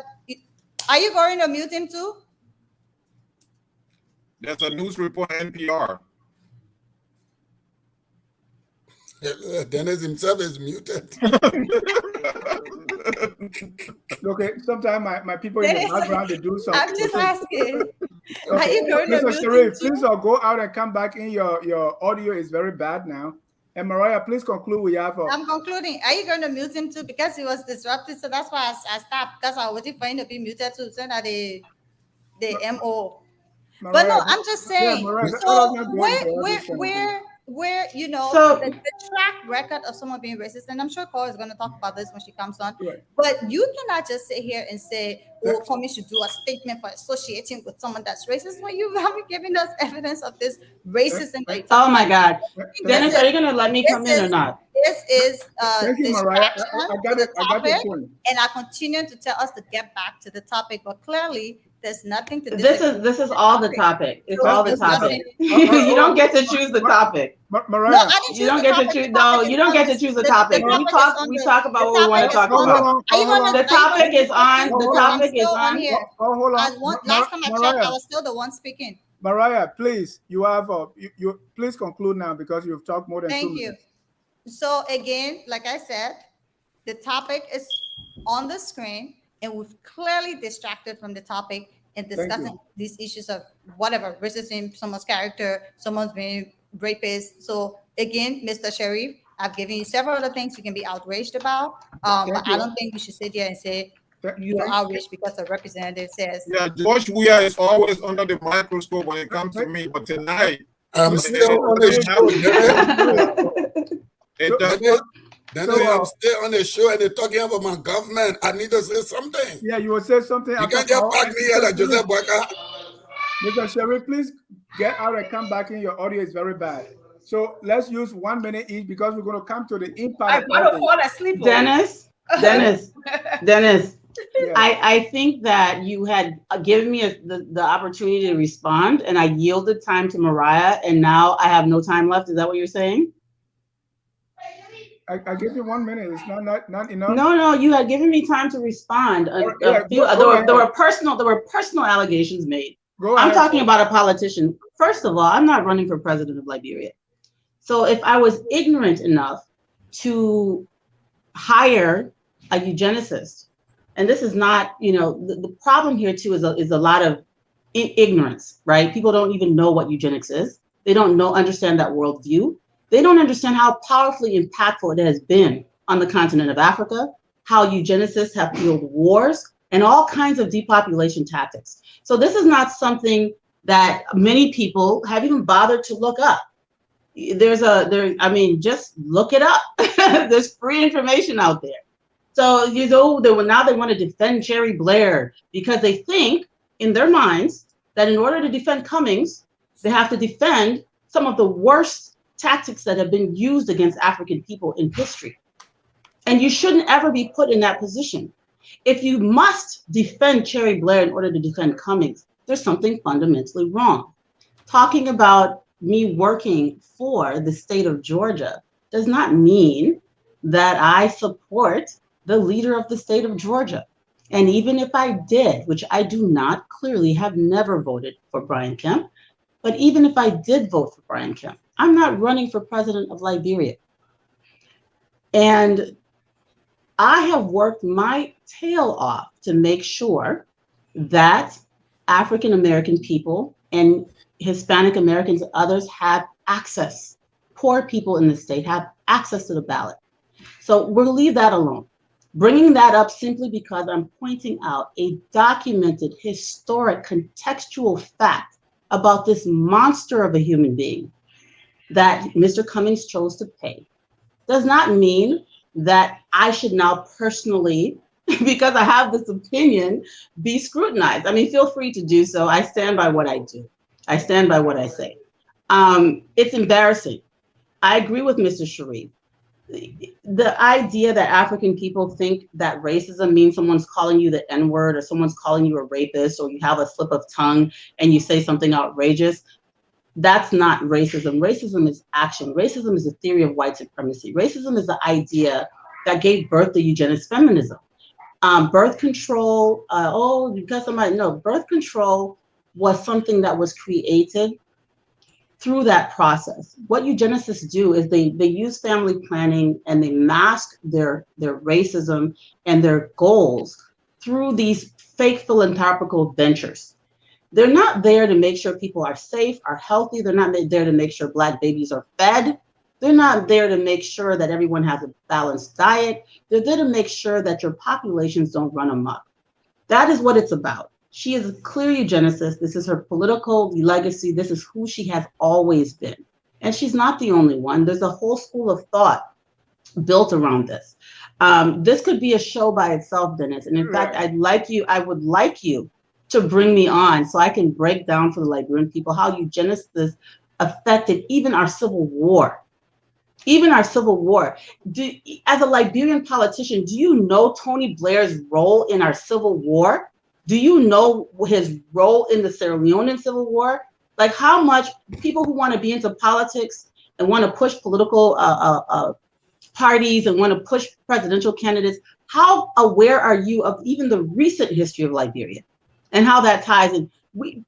Ellen did the same thing. She was bringing Tony Blair to Liberia, and I'm like, my God, these are some of the people that instigated, funded, and fueled our wars. It's documented, especially in Sierra Leone. And we're sitting down here acting like it's okay. So yes, I have a right when we're talking about these things and you bring this glaring personality out, you have a right to comment on it, and I will.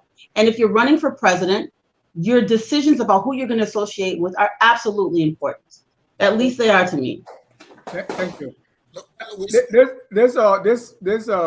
We almost out of time. So let's talk about what we really were going to talk about. No. The impact, and you can use whatever time. Are you going to let me talk? You said I was going to talk after Cole. Are you going to let me talk? No, Tiavi, you're not going to talk. You're not going to talk, Tiavi. Excuse me? Yeah, you need to let right here. You're not going to talk. You better behave. Emrick, please don't talk across the board. So I know, right? I'm going to give you a chance to talk now, but let's go now to the impact of this report on future collaborations, on those running to be president and everything else. And we've been joined. Emrick has been there, fussing and doing everything. So he still wants to come on. Emrick, you are on. But Telvina, let's go. Let's start with the impact, or you can go in whatever direction you want. Well, before you move to the impact, I wanted to talk about not the Sherif Blair thing. I'll stay clear of that. I think Paul exhausted that, but I want to talk about the firms and how it's important, to focus on the people that are doing the work. I've heard a lot of ANC people say, "Oh, these people are international firms. They've done a lot of work." Look at the percentage of work they have done relevant to the report that they did or the discussion. I went on both websites. I look at the report. I love reading all the report or investigative report. I went as far back, I think 2017 or 18. Look at the report. Everything is public. The kind of reports that they're generating compared to the work that they did. That speaks to how they did the work they did. Because if less than 10% of the work you're doing is related to investigative work, obviously it will show your reports. And that's what they gave, the report that they gave. So let's talk about the firm. And if you think I'm lying, go on their website and read their reports. They're all there. Mostly it focus on human rights, focus on other things, publications, totally different. Not even 5 or 10 reports that have to do with investigative report of this nature. So it speaks to the work that they did. So when people say, let's not focus on the work, let's focus on the document, it starts from there. Compare them with E&Y or Deloitte or PwC that do this work 95% of the time. So it's very important to talk about the firms. And then I think Emrick or somebody else talked about the evidence collection. I'm tired of talking about evidence collection. We've talked about it. The way it was collected, the methodology, everything, that kind of gave problem to the documents. That's why I have the problem we have now. So I don't understand why we keep going in circles. But let's talk about the content. We already talked about it. It's exhausting. I'm not going to talk about it more. Thank you. And I don't think we're able to get to the impact. Let me give Mr. Kunney. Mr. Kunney. What? Yeah. Look, the point that Telvina made, that was the point I made earlier, that this firm, they don't have they got very little experience in conducting forgery and fraudulent investigation. It's not what they do. You just look on their website, you see what they do. Yeah. So the point is, people think we should keep focusing on the report. When people Cummings pay for a report, the report says Cummings not guilty. What they have to talk about? Cummings pay for a report. The report says Cummings not guilty. That's Cummings and his client. That's their opinion. This report has no bearing on the litigation that is ongoing. And I keep making a point here. The other day, and some of the ANC people disagree with me, Mr. Cummings is always in a survival mode. And this is evidenced by the kind of decision he makes, by people that he surrounds himself with, because at any point there is a political heat, the first thing that comes to his mind is to survive. He's not making decisions in the best interest of the public. So that is reflected by his association. That we are making good decisions. That is reflected by Come on, man. That is reflected by his associations. And these associations are legitimate point of discussion. Here is a man that wants to be president of the Republic of Liberia, but build friendship in a man who calls the presidency every day. We are bowing to the French president. A legislature. And my political thinking is that association matters. When you want to become president, when you want to become leader, association matters. We've seen people who have been sacrificed politically because of association. And to tell the Liberian people that association doesn't matter, the only person who association we should be worried about that job, we are association, but we will not talk. And this is the intelligentsia mindset I talk about. And I hear people talking about Cummings trial is taking too long. Did you follow the statistics the other day? About 50% of the people in Liberia in pre-trial detention, their cases haven't even gone to court. At least Mr. Cummings' case is in court. Is that justification? No, it's not a justification. I'm just pointing to you. The way the intelligentsia react. This is embarrassing. It's not embarrassing. It's not embarrassing. Ordinary people are in jail. They've not had no opportunity for trial. But you see one big privileged man who is in court, and you still complaining that the trial is slow. So my thing is, if you are so offended by justice denied, what is your position on those people that never even seen justice?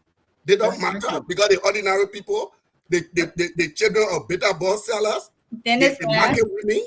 No, hold on, Mariah. I may have been very patient. So, Mr. Kunney, oh yeah, after Ahmed. Mr. Kunney, when you're done, we go to Ahmed and then Emrick. So these are the duplicities, and this is why I keep talking about the intelligentsia mindset. They scramble only when it is member of their class. When it is the ordinary person, they don't matter. Mr. Kunney, sir, Joe, we are associating with BM. We got 2,000 people in Liberia that are being in jail for more than a year that have not gone to trial. Wow. Nobody talk about it here because they are ordinary people.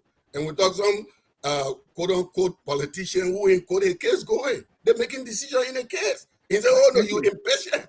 Where do you get that sense of entitlement? Thank you, Mr. Kunney. Other people not entitled to. Thank you. Yeah, you're raising a valid point that is it because he's wealthy, that's why everybody crying? What's about the other people? And we'll come to that. But Mr. Dennis, can I respond to that before let Ahmed come first? It is a fact. Hold on, Mr. Kunney. Ahmed. What a show tonight, right? In the first place, I don't think that this is a matter that should have gone to court.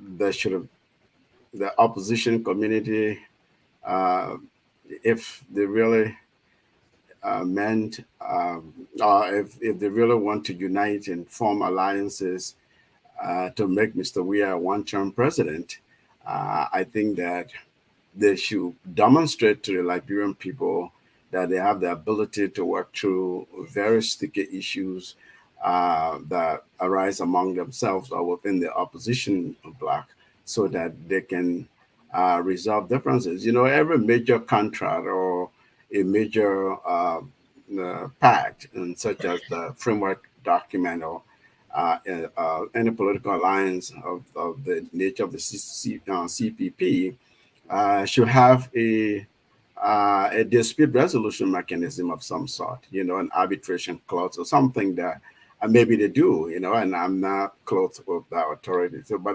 my bigger point here is, and I commented about this earlier, I think last week when we had a show, that yes, we may want to look and focus on the scope of the report, on the substance of it, the content and everything. But at the end of the day, this is a political process, and this is a politician who wants to exonerate himself, who wants to sell himself to the Liberian people. So you have the court of public opinion. You have to sway the Liberian people that maybe this is a bogus trial, it's a political trial. What they're alleging didn't happen, didn't occur. But then also leave room for maneuvering in terms of how do we pull back from this? Do we, meaning the major political actors that are in the opposition bloc who want to run for office, who are running for office, who will become president, and the way you do that is not fighting each other and going to court. So I think that, Dennis, your question about impact in terms of political alliances, I don't really see it. I think it throws a wedge in and drives people further apart. What I'm hearing is I don't think CPP will be resurrected at all. And I can speak for Mr. Cummings. Mariah is here. She, can speak to your political organization. But I'm just, in terms of just looking at the politics around this and the public relations around this, the impact on the Liberian people, the voters who will actually make decisions as to who becomes president in 2023. I don't think this has any bearing on them. We've already talked about, how this is not going to impact the current court case. I don't see how, other than, inviting someone to testify or something like that, or if you want to the document as some kind of evidence, is up to the various legal teams, the prosecutor and Mr. Cummings' team.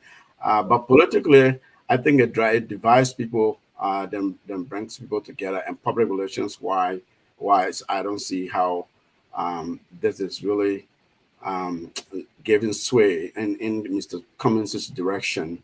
And I don't have any empirical evidence in terms of some kind of poll that I'm looking at that data. But when you listen to talk radio and you watch social media, I think you can glean enough from there that. And Mariah, I'm sorry, if I mispronounce your name, can tell us the purpose of the report really to you. What do you think this report does for the ANC and Mr. Cummings, writ large, like in the grand scheme of things? So Dennis, you can see how I'm almost ranting because I can't put my finger on it. So I'll leave it to those who have better context. Thank you. We have like 10 callers that have been waiting. So I will give each of them 30 seconds. Dennis, before your callers come in, I think it's only fair I respond to some of the comments. You respond, Mariah, please. I want to give our callers that have been waiting 30 minutes, just 30 seconds each. So within 5 minutes, I should be able to get through all the callers. Let me start with this one here from Iowa City, been waiting for 40 minutes. 1408 is the last 4 digits of your telephone number. Go ahead, please.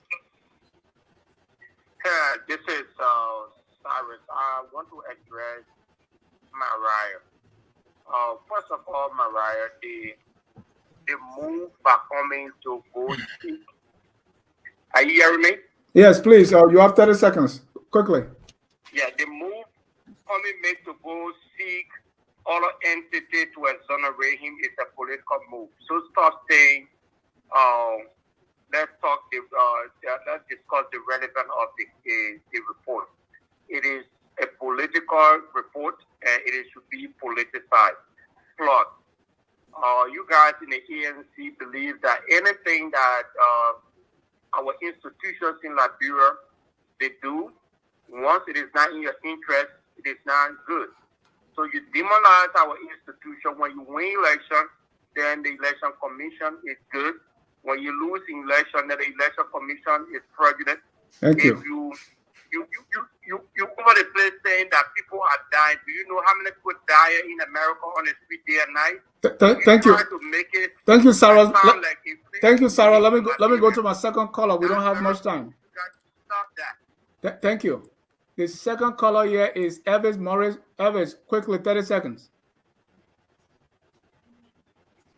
Thank you, Mr. Jack, and thank you for the show tonight. I really appreciate it. Just quickly to Mariah, I just wanted to say I was one of the people that advocated for Mr. Jack to bring on one of the ALC people to make their case. So we're happy to have you on the show. Though I just want to remind you, this is a respectable platform that most of us we appreciate it. So please, when you come on the show, please try to show some decorum to the guests and to the host. Quickly, I just want to ask you a question real quick. As a lawyer, did she ever consider maybe when they were doing this whole CPP chairmanship that all four political parties would have been including each of the administrations? So if you have Mr. Cummings as the chairman, maybe you have a unity party person as the vice chairman or the secretary general, because that's what the collaboration is about. But it seems like each and every party was doing it by themselves rather than having some collaborative, engagement with each of the parties in every single, administration. Thank you. So I don't understand it. And again, Ms. Call is right with that Sherif Blair woman. Everybody knows what Tony Blair did in Iraq to kill over 1 million people on false pretense. So this woman is not somebody that we're holding high standard to say she's some more high person that we should listen to every word that she says. She has no credibility in my book. So we don't listen to anything that she's saying. Thank you again, Mr. Jack. Thank you. Let's go to Emmanuel. Emmanuel, you're live. 30 seconds. This is Edwin. I was very disappointed in the show tonight because this was a hit job on Sherif Blair. I mean, to assassinate this lady's character, who's a well-respected lawyer, is very disappointing. And another thing, a lot of the people say the case is bogus. So how can the case be bogus and the report is all of a sudden is bad? Mr. Sirleaf said he read the report.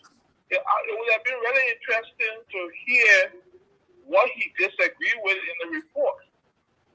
Thank you. I mean, it was really disappointing. Please, to call Sherif Blair a racist. I mean, this Sherif Blair thing here, when you call me that Sherif Blair, let me go to the next caller. I get your point. All right, thank you. All right, let's go to Hassan Hussein Fatiga. Hussein, you're live. Yes, sir. I wish I had more time, but anyway, 30 seconds I can do this. I took note of several things, and it's so funny that the whole show is centered around things that guys to do with semantics. They got nothing to do with the whole case. I heard that language he was used. One person mentioned that why they call Sherif Blair. One person said Cummings should go out there and denounce Sherif Blair. Let me tell you something. Cummings hired that firm for one reason and one only reason: to clear his name. And people do that all the time. It has nothing. It doesn't mean that he endorses or he cares for anything. Cummings' mindset. So let's assume that you had a case and the only lawyer in the town that's supposed to serve you is a racist. Are you going to go to jail because you don't want to use that lawyer? Oh, what about us returning all the money that they gave to us for our road funds and all the funds that we're receiving? You see, we have Africans tend to be hypocritical in our way of doing things. There is no way we can divorce ourselves from the Europeans, despite all the things they did with slavery and something. We are all interwoven. So 1 minute you can be all high, all mighty and patriotic and put it in your chest, the next minute there is no president in the Republic of Liberia that would not have dealt with or Tony Blair or Claire Blair. So let us start setting unnecessary standards for people that come in. The report is clear. I heard my good friend Telvina talking about trying to do. Look, even if they were formed one day, that organization came on one day. The point here is, are they credible? If you want to question their credibility, show me one forensic company in Liberia, one company in an institution in Liberia that can carry on a forensic audit. Even rape are going on store. All those different things, the murder, will have to be calling people from here to do or pathologists from all over the country. And then you want to, I don't question things that you don't know about. You are not an expert. Thank you. Bottom line. Thank you. If you want to question things, something that at least you know about. But you shouldn't be questioning things like you just want to make unnecessary case. Thank you. You know, all right, I was just leave it at that. But I wanted to say I would talk about Wilmot, but yeah, that's it. Yeah, thank you. Let's go to this caller from 614 area code. That's Columbus, Ohio area code. Go ahead, you live. 30 seconds. Hello, sir. How are you all doing today? My name is Mr. Mo. I'm calling from Minnesota. And I'm using Ohio number. Go ahead quickly and talk a little louder.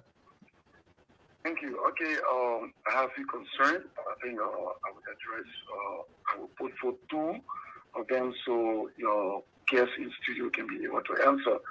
You see, I don't really want to talk about this Blairs lady because we all know that the people from England, they have high level of racism.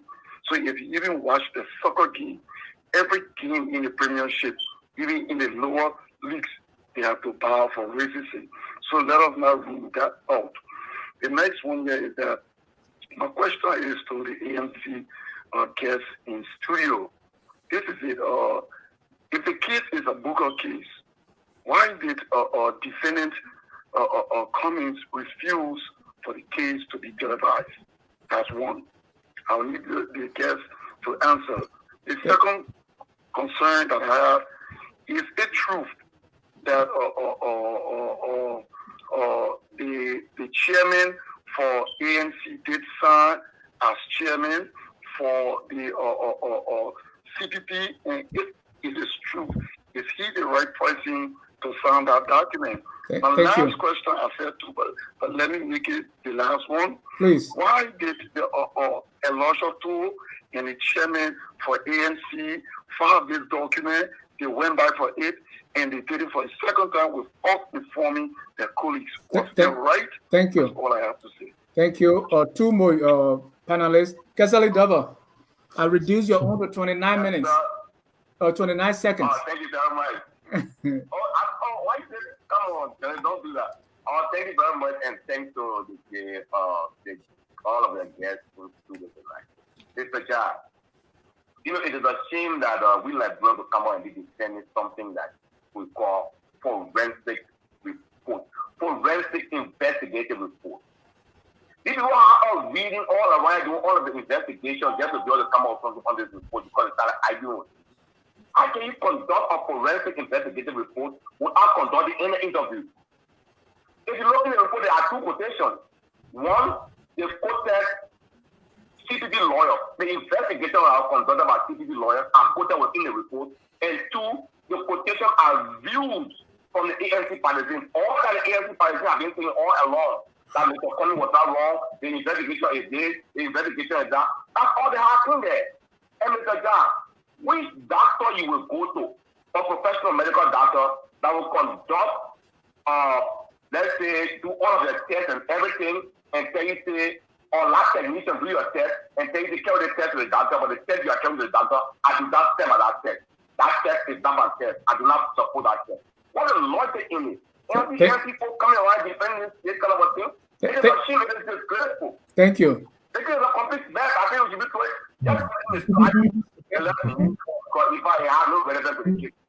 Thank you.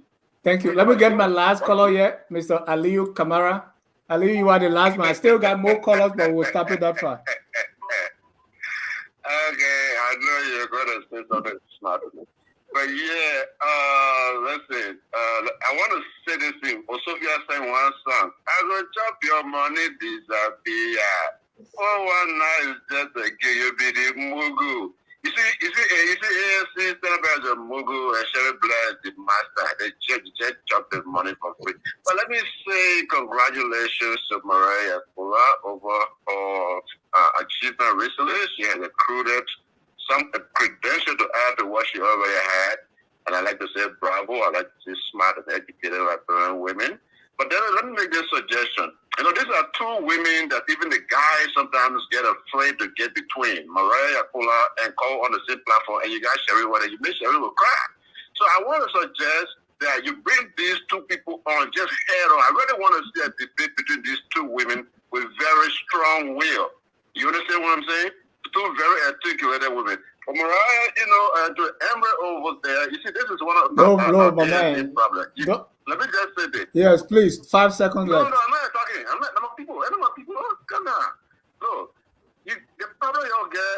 Mr. Cummings, look at Gala I was saying, the man that spoke man for ANC. When you get men that spoke man for ANC, you know what trouble you run into? You need to find some real people who can actually talk the talk and walk the walk. Thank you, man. I got two more colors here. If I don't take them now, they say, hey. Okay, let me get Emrick, your response. I got two more colors if I were, but Emrick, let me hear you.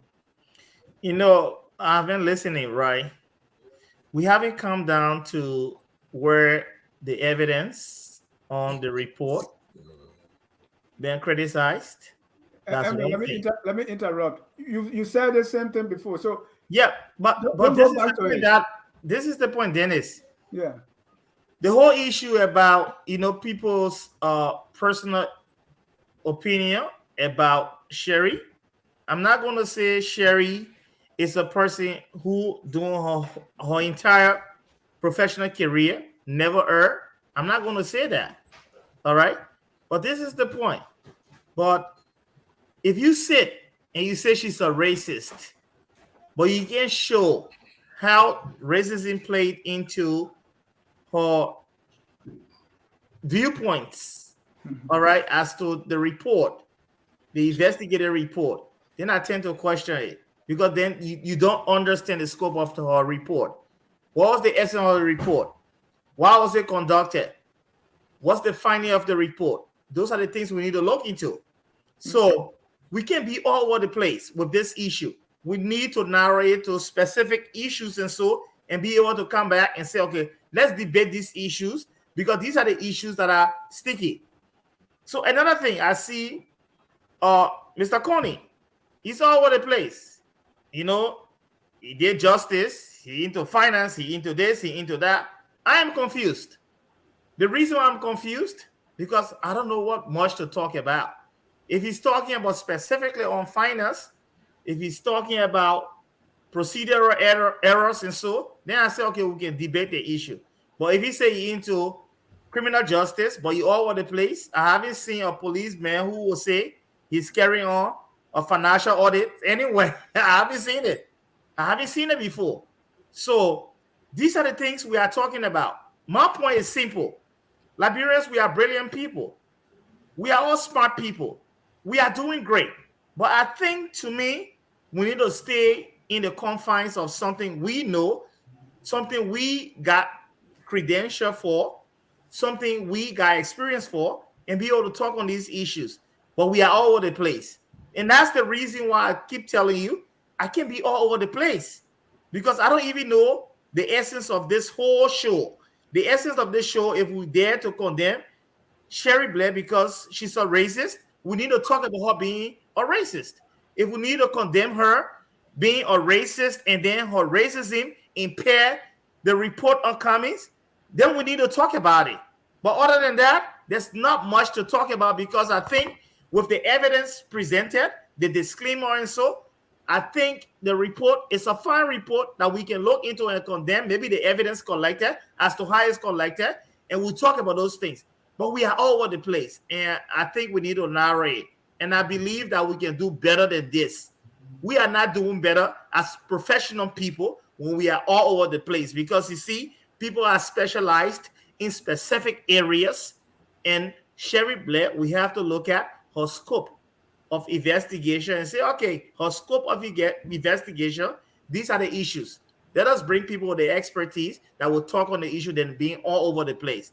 But for the report right now, we haven't seen anything yet. We haven't heard anything yet that's going to condemn the evidence with the findings of the report. We haven't seen it. Dennis, can I get a quick 30 seconds, please? Dennis, you shall respond after the callers. Yeah, you will respond. 30 seconds, Mr. Kunney.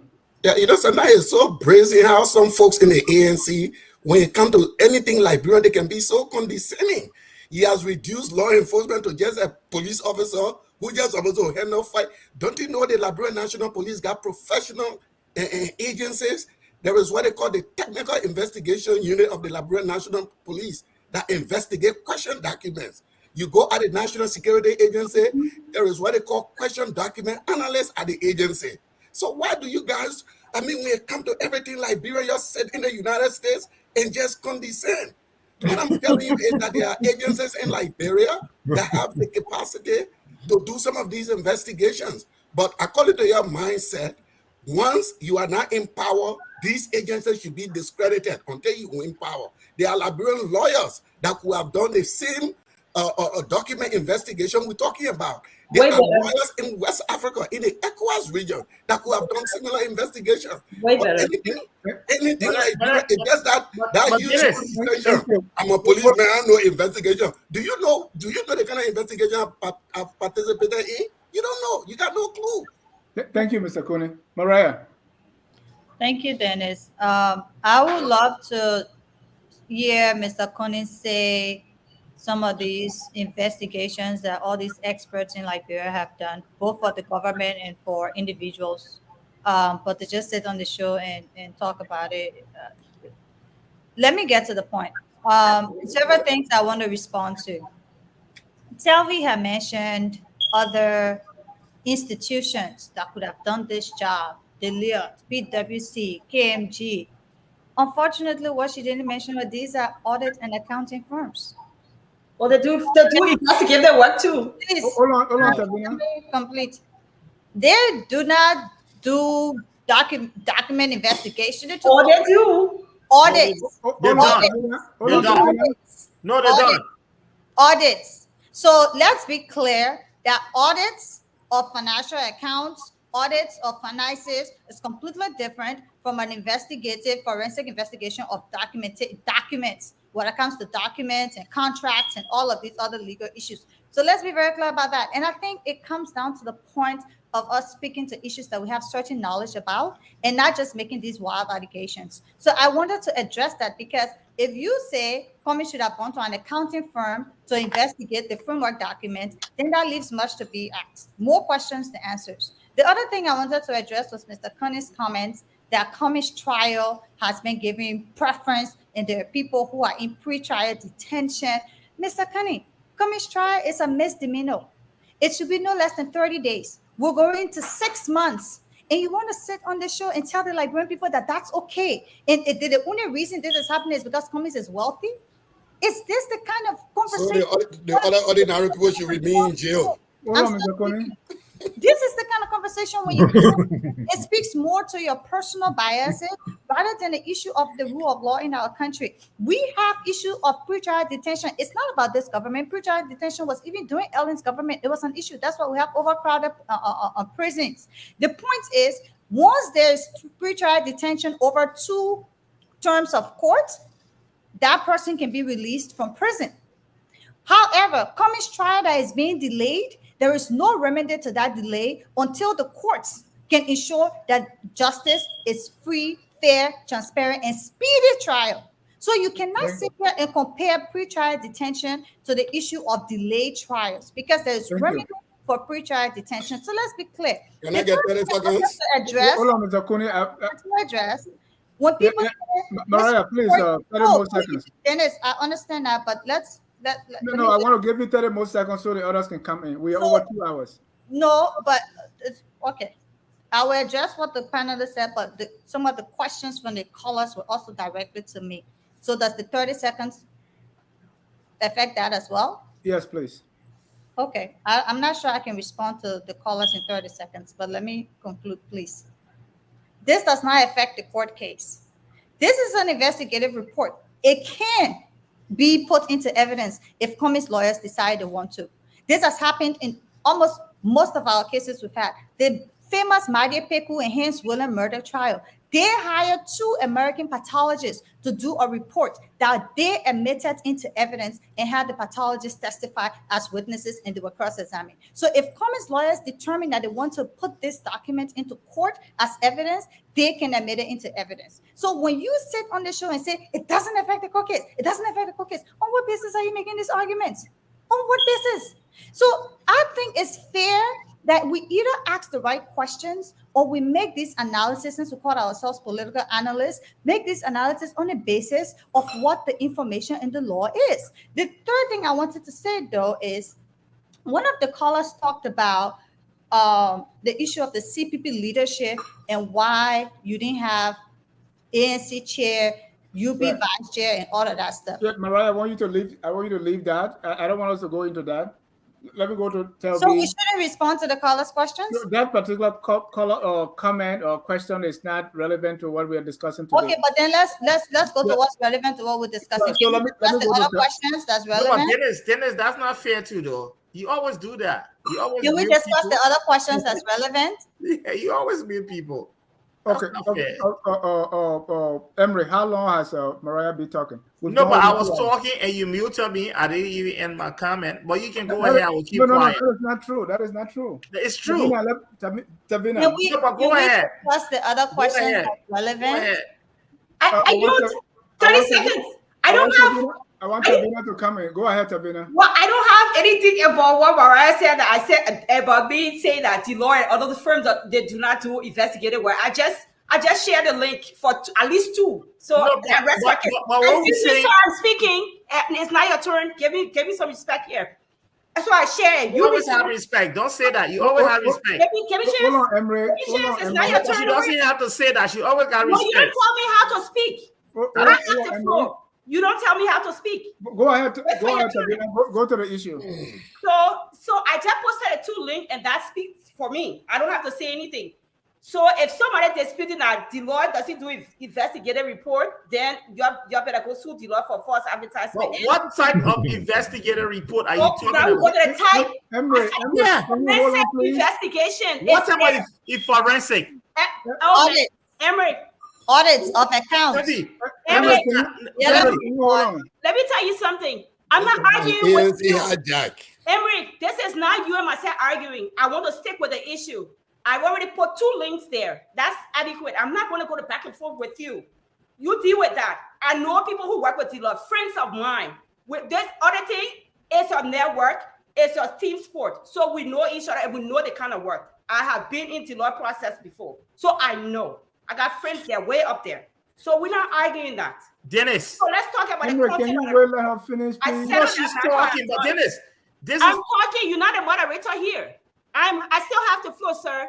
This is not an after-school flight. I had enough of that all week from you. You didn't come here for Telvina. You came here to discuss the document, and I have to flow. So let me speak. Good. All right. Chance to speak. Okay. Telvina talked. I listen. This is not the take for tat issue. This is not an issue. Emrick, Mr. Nicole. Dennis, this is not an issue to show superiority. Mr. Nicole. Yeah. We're about to conclude the show. We've gone over 2 hours. Maybe we can have round 2. This is 2 hours 22 minutes. So for the respect to my callers here, I just want to take the last 2, and then I will be going around I think that's why I come in. If you're going to take callers, then you're going to allow us to address the issues the callers. But that's the point I'm saying. That's the point I'm saying. Someone cannot speak. If we cannot address the issues, yeah, you can't do that, Dennis. This is not right. Okay, hold on. Call out 2670 code. Your name and where you calling from. Yeah, how you doing, Mr. Guy? Thank you. You have 30 seconds. Quickly, please. Okay, thank you very much. You see, when I listen to ANC posts, my name is Bud Dinois. I'm calling from Cedar Rabbit. I follow your shows for the very longest time. I think this is my first time calling or second time calling on the show. What is ANC problem here? When this thing started, people not success. And happy, I don't know what to say. Mariah, congratulations for your beautiful degree in law. When this thing started, Mr. Guy, people like Mariah and other people supposed to just nip it in and forget about it.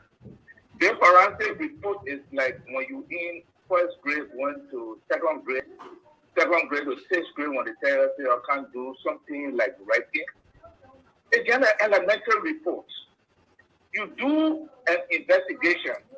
You didn't go to Nigeria to ask the political leaders or the major players.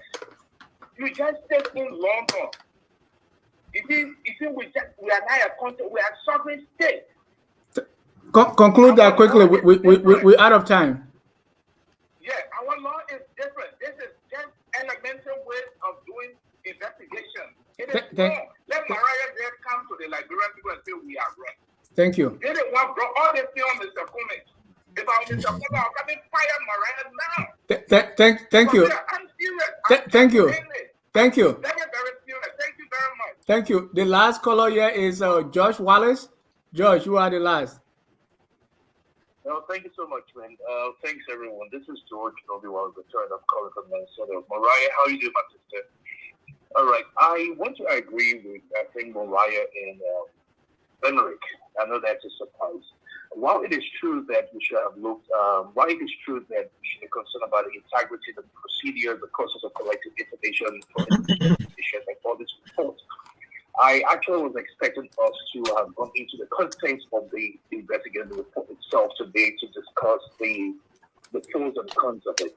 Having said that, my one question to my ANC folks, don't you think it would have been much, much better if the team of auditors or team of investigators was combined with one or two expert librarians to participate in this audit report? Thank you. Arrest. Thank you. Oh, I'm closing down the phone line now. And I'm sorry we don't have the time to go one at a time to respond to all the comments. So in your closing, I want you to respond to the comment and make your final statement.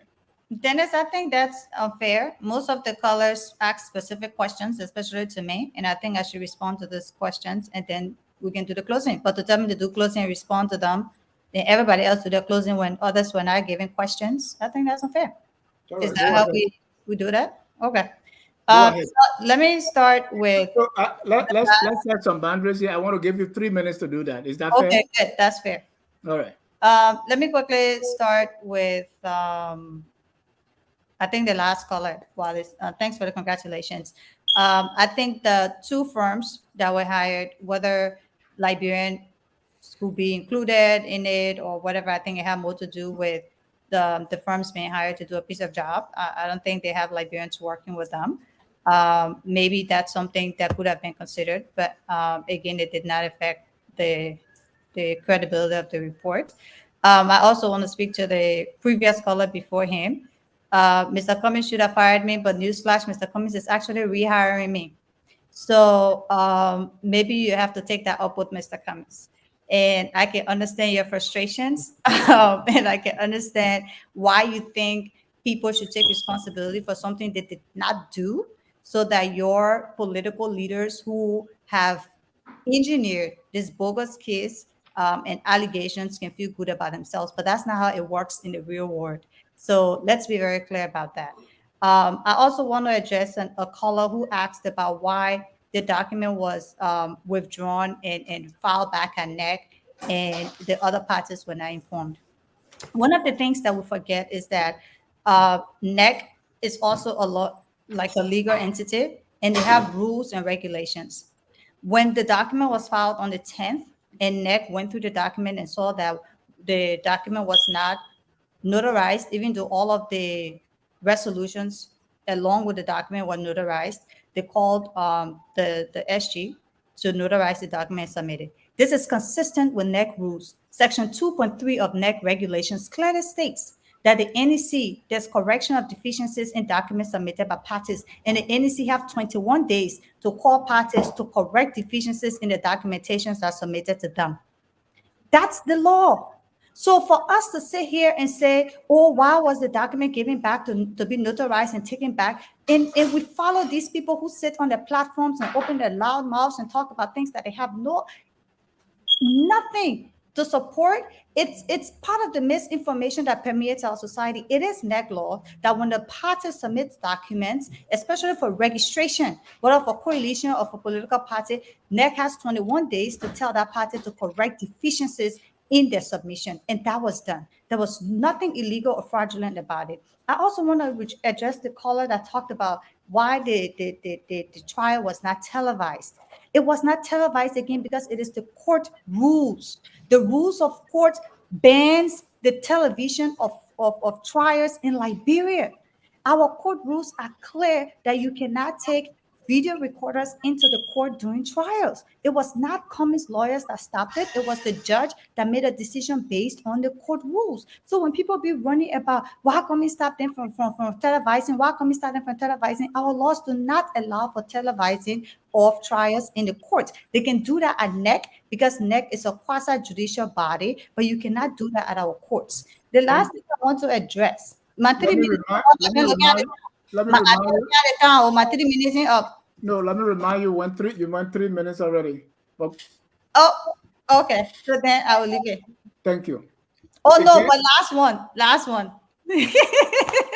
Go ahead. The last one I wanted to address was the issue of the signatures. Whether the chairman of the ANC signed the framework document as chairman of CPP, he did not. And that, again, is another misinformation that was put into the public.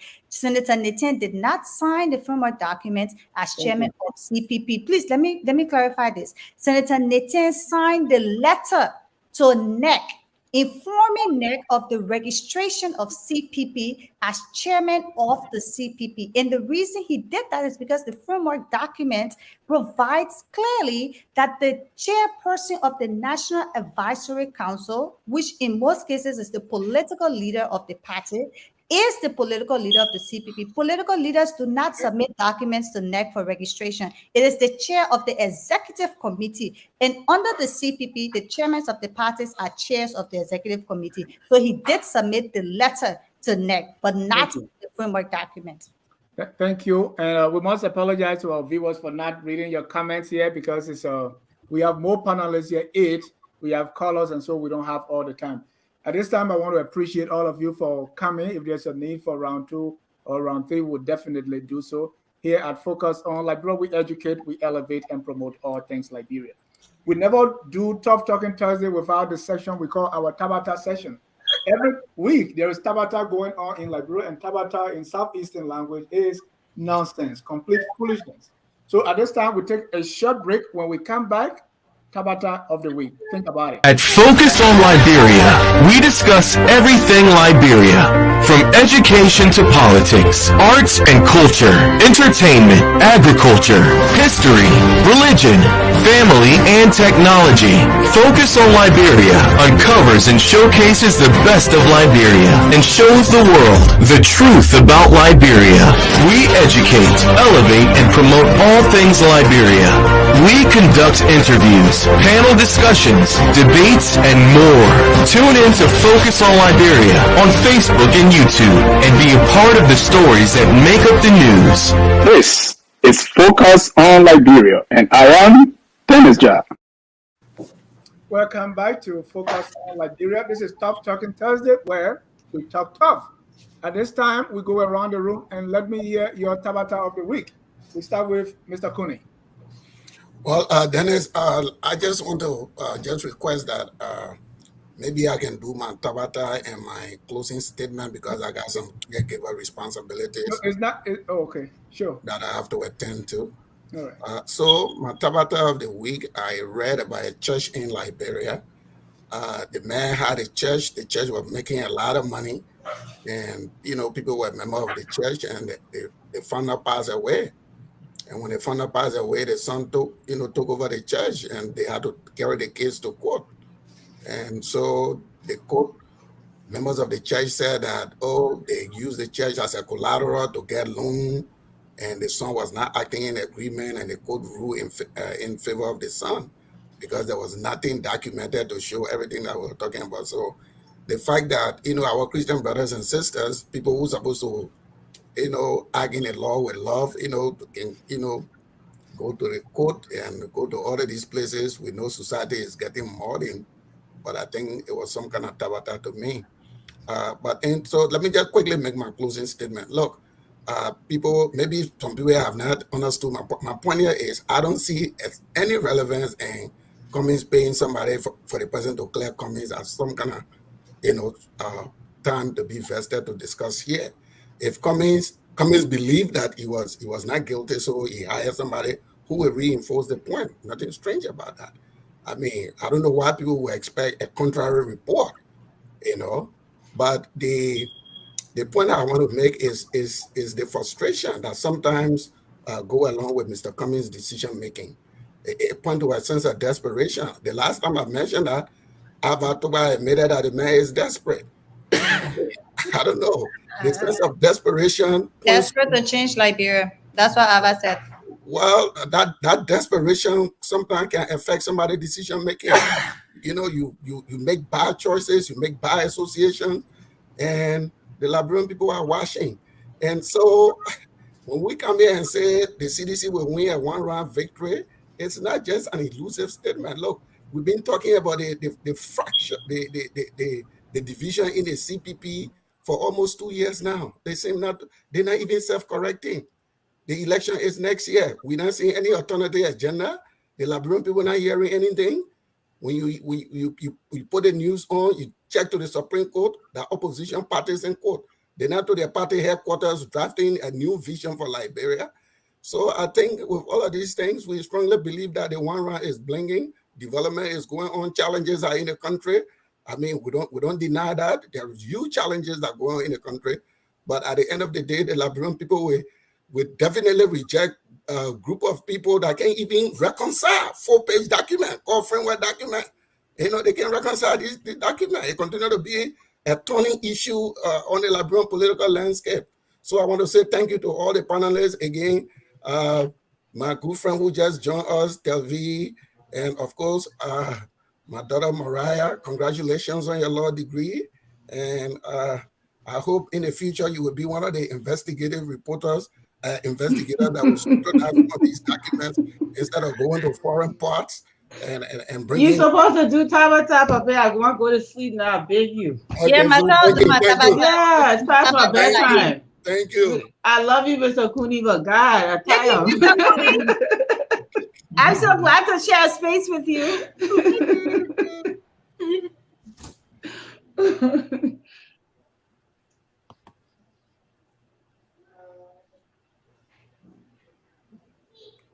Who that?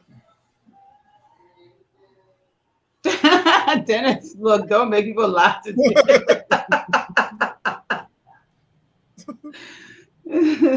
That's awesome.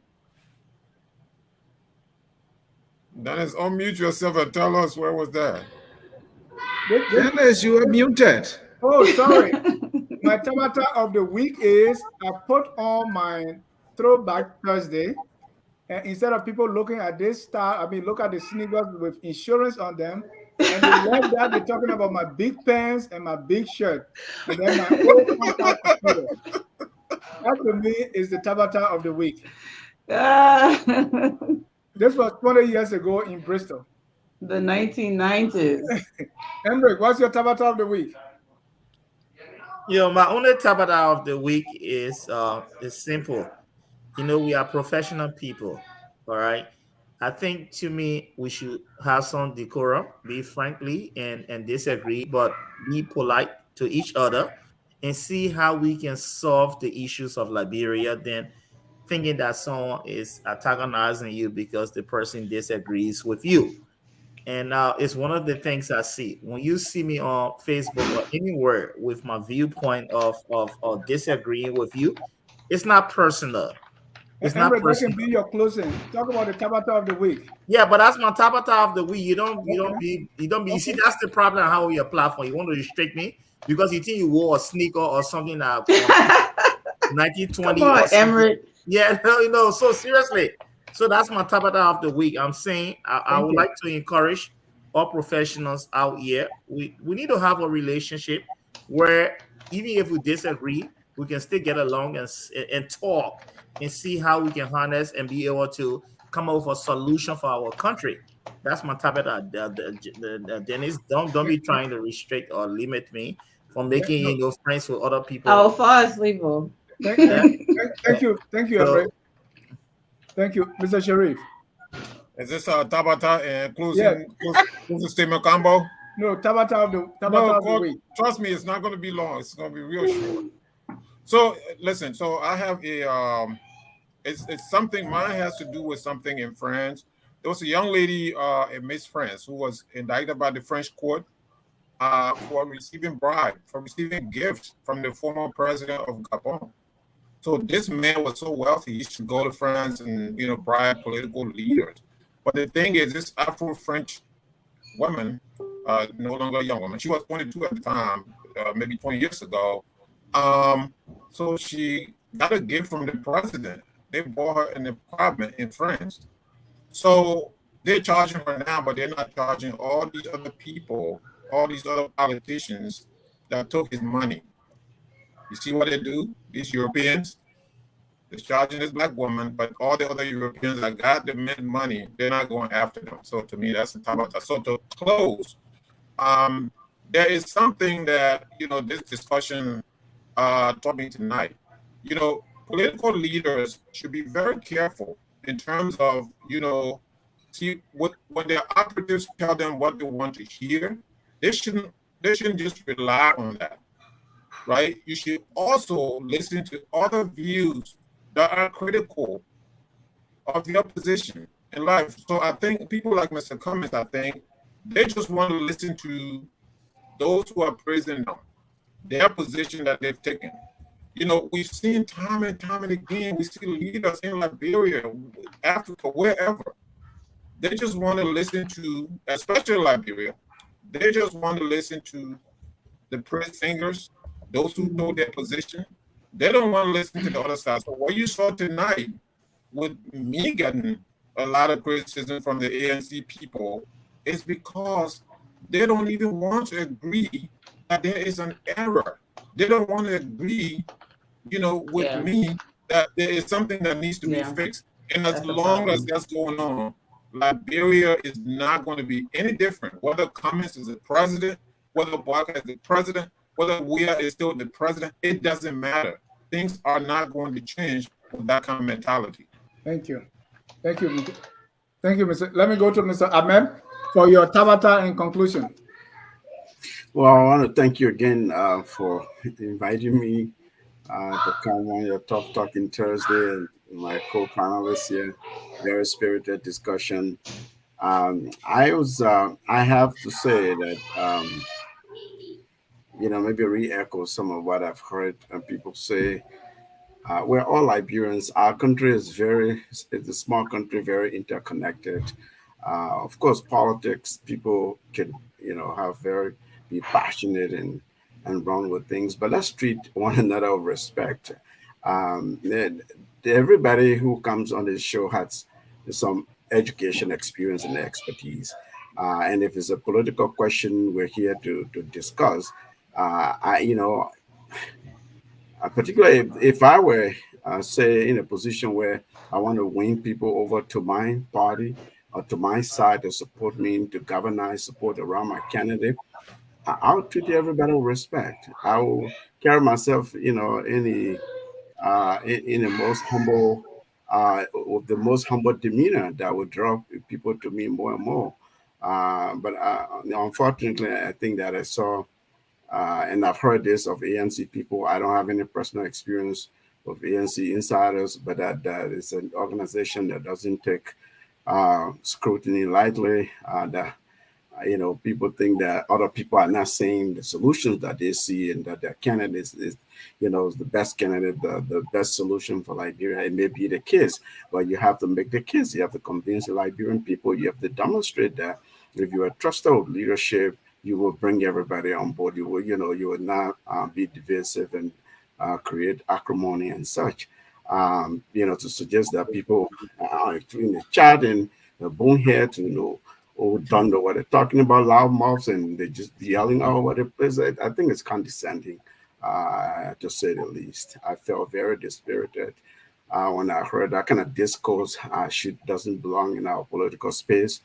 It will happen. The people will be yelling on social media, but I would encourage that those of you who are very close to our leaders, you're advising them. These people are taking their advice. They respect your views, your expertise. You have to understand our culture. You have to know our people whom you want to represent. Thank you. Tabata, in terms of, I've been seeing this thing where people say they should elect LEC as president. I don't know what that means, but maybe it's just they're just speaking to the fact that LEC is they have electricity with some consistency. Perhaps that's what it was. I've been trying to figure out what that means the whole time. So that would be my Tabata. So thank you, everybody. I have to run. Thank you. Call your Tabata in closing. Yeah, so I think I'm half asleep here. So many. I think for me, this week's Tabata is not the UL student protest. I love the fact that the university, as a lifelong student activist myself, student activism is organic, it's legitimate, it's usually born of sincerity and that passion that's in youth. The Tabata that I have related to it is seeing people trying to accuse young adults of being bribed to stand up against tyranny and dysfunction. That is absolutely disgusting. University of Liberia students have stood up to every single presidential administration in the entire history of the institution. And I think that we need to show them that respect. It has the legacy that the student movement brings should not be dragged through the mud by any political party for any reason at all. I think that for me was the greatest sabotage, just trying to accuse young people who have legitimate concerns about the way their country is going, trying to accuse those young people of being paid protesters. They have every right to stand up and call the current leadership rogues. They have every right to do so. So my respect to them, and shame on those people accusing them of being paid protesters. Thank you. And that also your closing. Let me go to Mariah. Thank you. But right before I do my Tabata, I wanted to respond to Mr. Sirleaf directly because he mentioned something about loudmouth, and I said it. And so I know he's not on the show, but I hope he's listening. Anybody who followed me on social media knows that when I talk about loud mouths on social media, I'm specifically referring to Henry Costa. I did not mention him today, and Carl knows that, so she's laughing. I did not mention him today because I don't always like mentioning his name. But every single time I talk about loud mouth with microphones on social media, it is Henry Costa. And when I was speaking in context as to those who said Germinating signed the agreement, that was the loud mouth that made that comment. When I spoke to other misinformation, that was the loud mouth. It was not about any panelists on this panel. And I think his interpretation of that comment was not factual. And his comments he made about people being respectful and people pulling people over, and all of what he said, I thought was directed at me. And the fact that he specifically mentioned the use of loud mouth, I thought it's important that I address that. So anybody who's followed me, whether on Spoon or my social media page, they know when I talk about loud mouth, the reference is to Henry Costa. And I specifically don't mention his name, but I decided to do that today to clarify. On my Tabata, this is new for me. So I think my Tabata will really be being on a show of political analysts where everybody has a side, but nobody willing to say this is my side. And I mean, I'm clearly and openly ANC, and I support ANC. It's always good when you come into these discussions to know where everybody is leaning or where everybody is situated, so you understand the conversations. But sometimes you hear people's analysis and you're like, that sounds biased, but where are you from, right? But I think it's been a great show, and trust me, I like these kind of discussions. But I'm looking forward to coming back at some time, and hopefully I will follow the Tabata trend and have a better Tabata. But I think just knowing what the panelists are. That's a good one. Telvina, you have the last word, your Tabata and your closing. I think I'll be very brief though. For me, the Tabata, I think I'm going to turn into this document.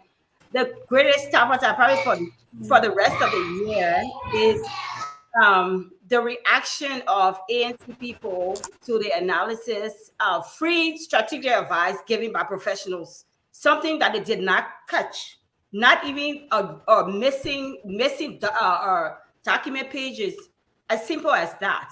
They didn't catch it, but people were able to point into that and other things within the document, something that I should embrace and say, thank you for bringing it up and use it. You talk about lessons learned and use it for future work, but they see it as you hate the political leader, you hate their party, and you got this drove of them coming in your, that is the greatest time ever for me. So I hope, as they say, they want to be the real change. I don't see that as a real change. I hope they will learn from this as well. Thank you so much. I want to thank all of you, and feel free to come back. And Mariah, Anthony, I didn't close. That was my tapata. Let me close. Okay. Right, I didn't close either. So. Oh, we're close. You close. No, okay. I would defer to you since I'm the guest. You close. Well, in closing, I mean, it was a good conversation. It's funny how I see ANC people. We went from being technicians to not fake experts. Now I'm entry level, and all of that is funny.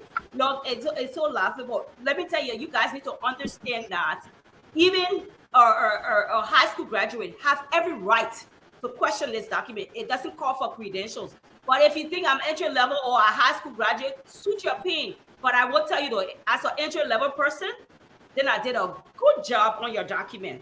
And thank you. It belongs nowhere else but the toilet or the shredder. The document? The document.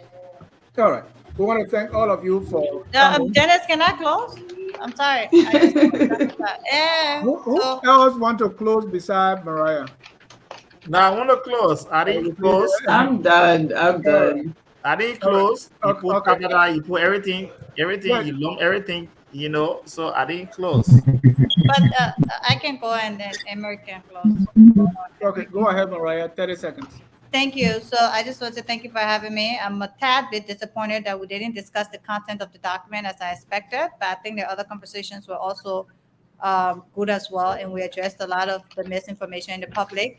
I also want to say, I'm not a panelist, I'm a guest, but I think panelists should kind of get out of the feelings a little more, and I'll specifically say Telvina, because you publicly said that. I think, there's this growing, and I said it in my tabata, it's okay if you support a side and be open and great about it and say, Telvina, I'm speaking, please. 30 seconds.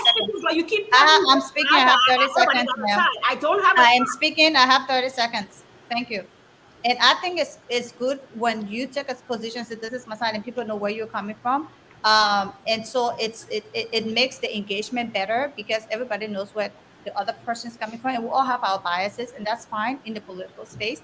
But it's one thing to try to paint one group of political people a certain way and support another group of political people, whether in the corner or nicodemously or whatever it is. And I said it because the whole thing around ANC people at this, ANC people at that, ANC people at that, you cannot continue to throw dirt on one group of people all the time and expect them to continuously open their arms to you. They will push back.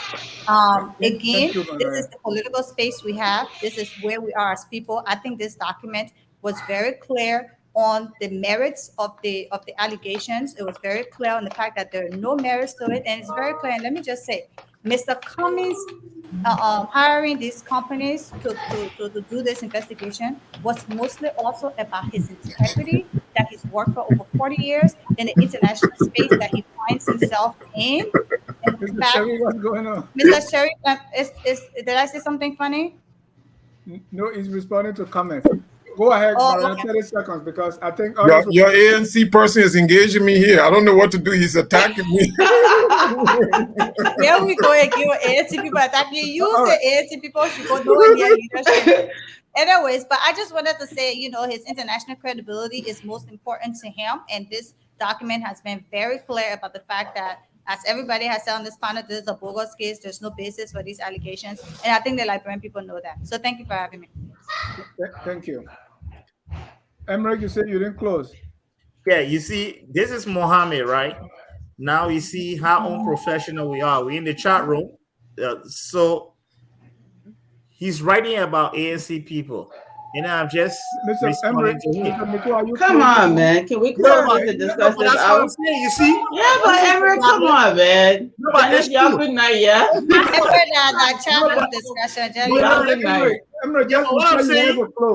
No, but he just brought it up. He just brought it up. You see, no one criticized him when he brought it up that ANC someone from ANC attacking him. But he brought it up. It's past my bedtime, y'all. Good night. Senior, I'm the problem. Yeah, y'all can go off. You see, this is the problem. They're holding you hostage. You guys can go off. You see, this is the problem we are having, Dennis. Mohamed. Dennis, 1 minute. I'm out. Yeah, no, go out. Emrick, come on now. Please conclude now. Let's close. Right? No, we are concluding. He brought it up, and Dennis said to the audience, he said that someone from ANC attacking him. That's false. He attacked people from ANC. I'm going to respond to him. And now he brought it up. Then everybody say, oh, we are. You see, this is the deception we don't want in our community. He brought it up, someone attacking him. No one is attacking him. I saw his comment. I responded to his comment. Close. Okay, this is it. The problem that Liberians, simple. We don't like to be challenged. It's a bad thing when it comes to academia. Academia, the best part of academia is to challenge each other. Yes. That's the beauty of it. Yes. I see some people take it personal when you challenge on the issue. It should not be like that.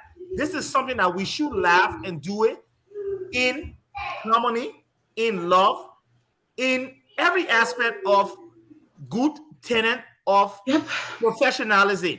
I don't see it in any way. So when I see people talking about they attack me when it comes to the issue, then you have a problem. Don't be in academia, because in academia, you're always going to be challenged.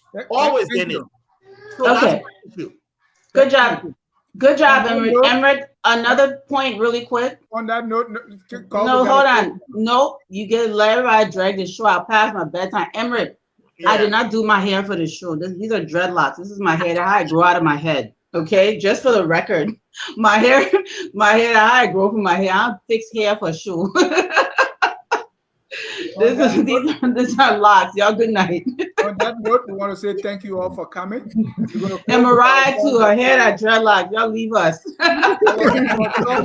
Y'all leave us. Whether you believe the report is from God or it belongs to the toilet or whatever you think about the report, we are all Liberians and we must do whatever it takes to make our country the glorious land of liberty.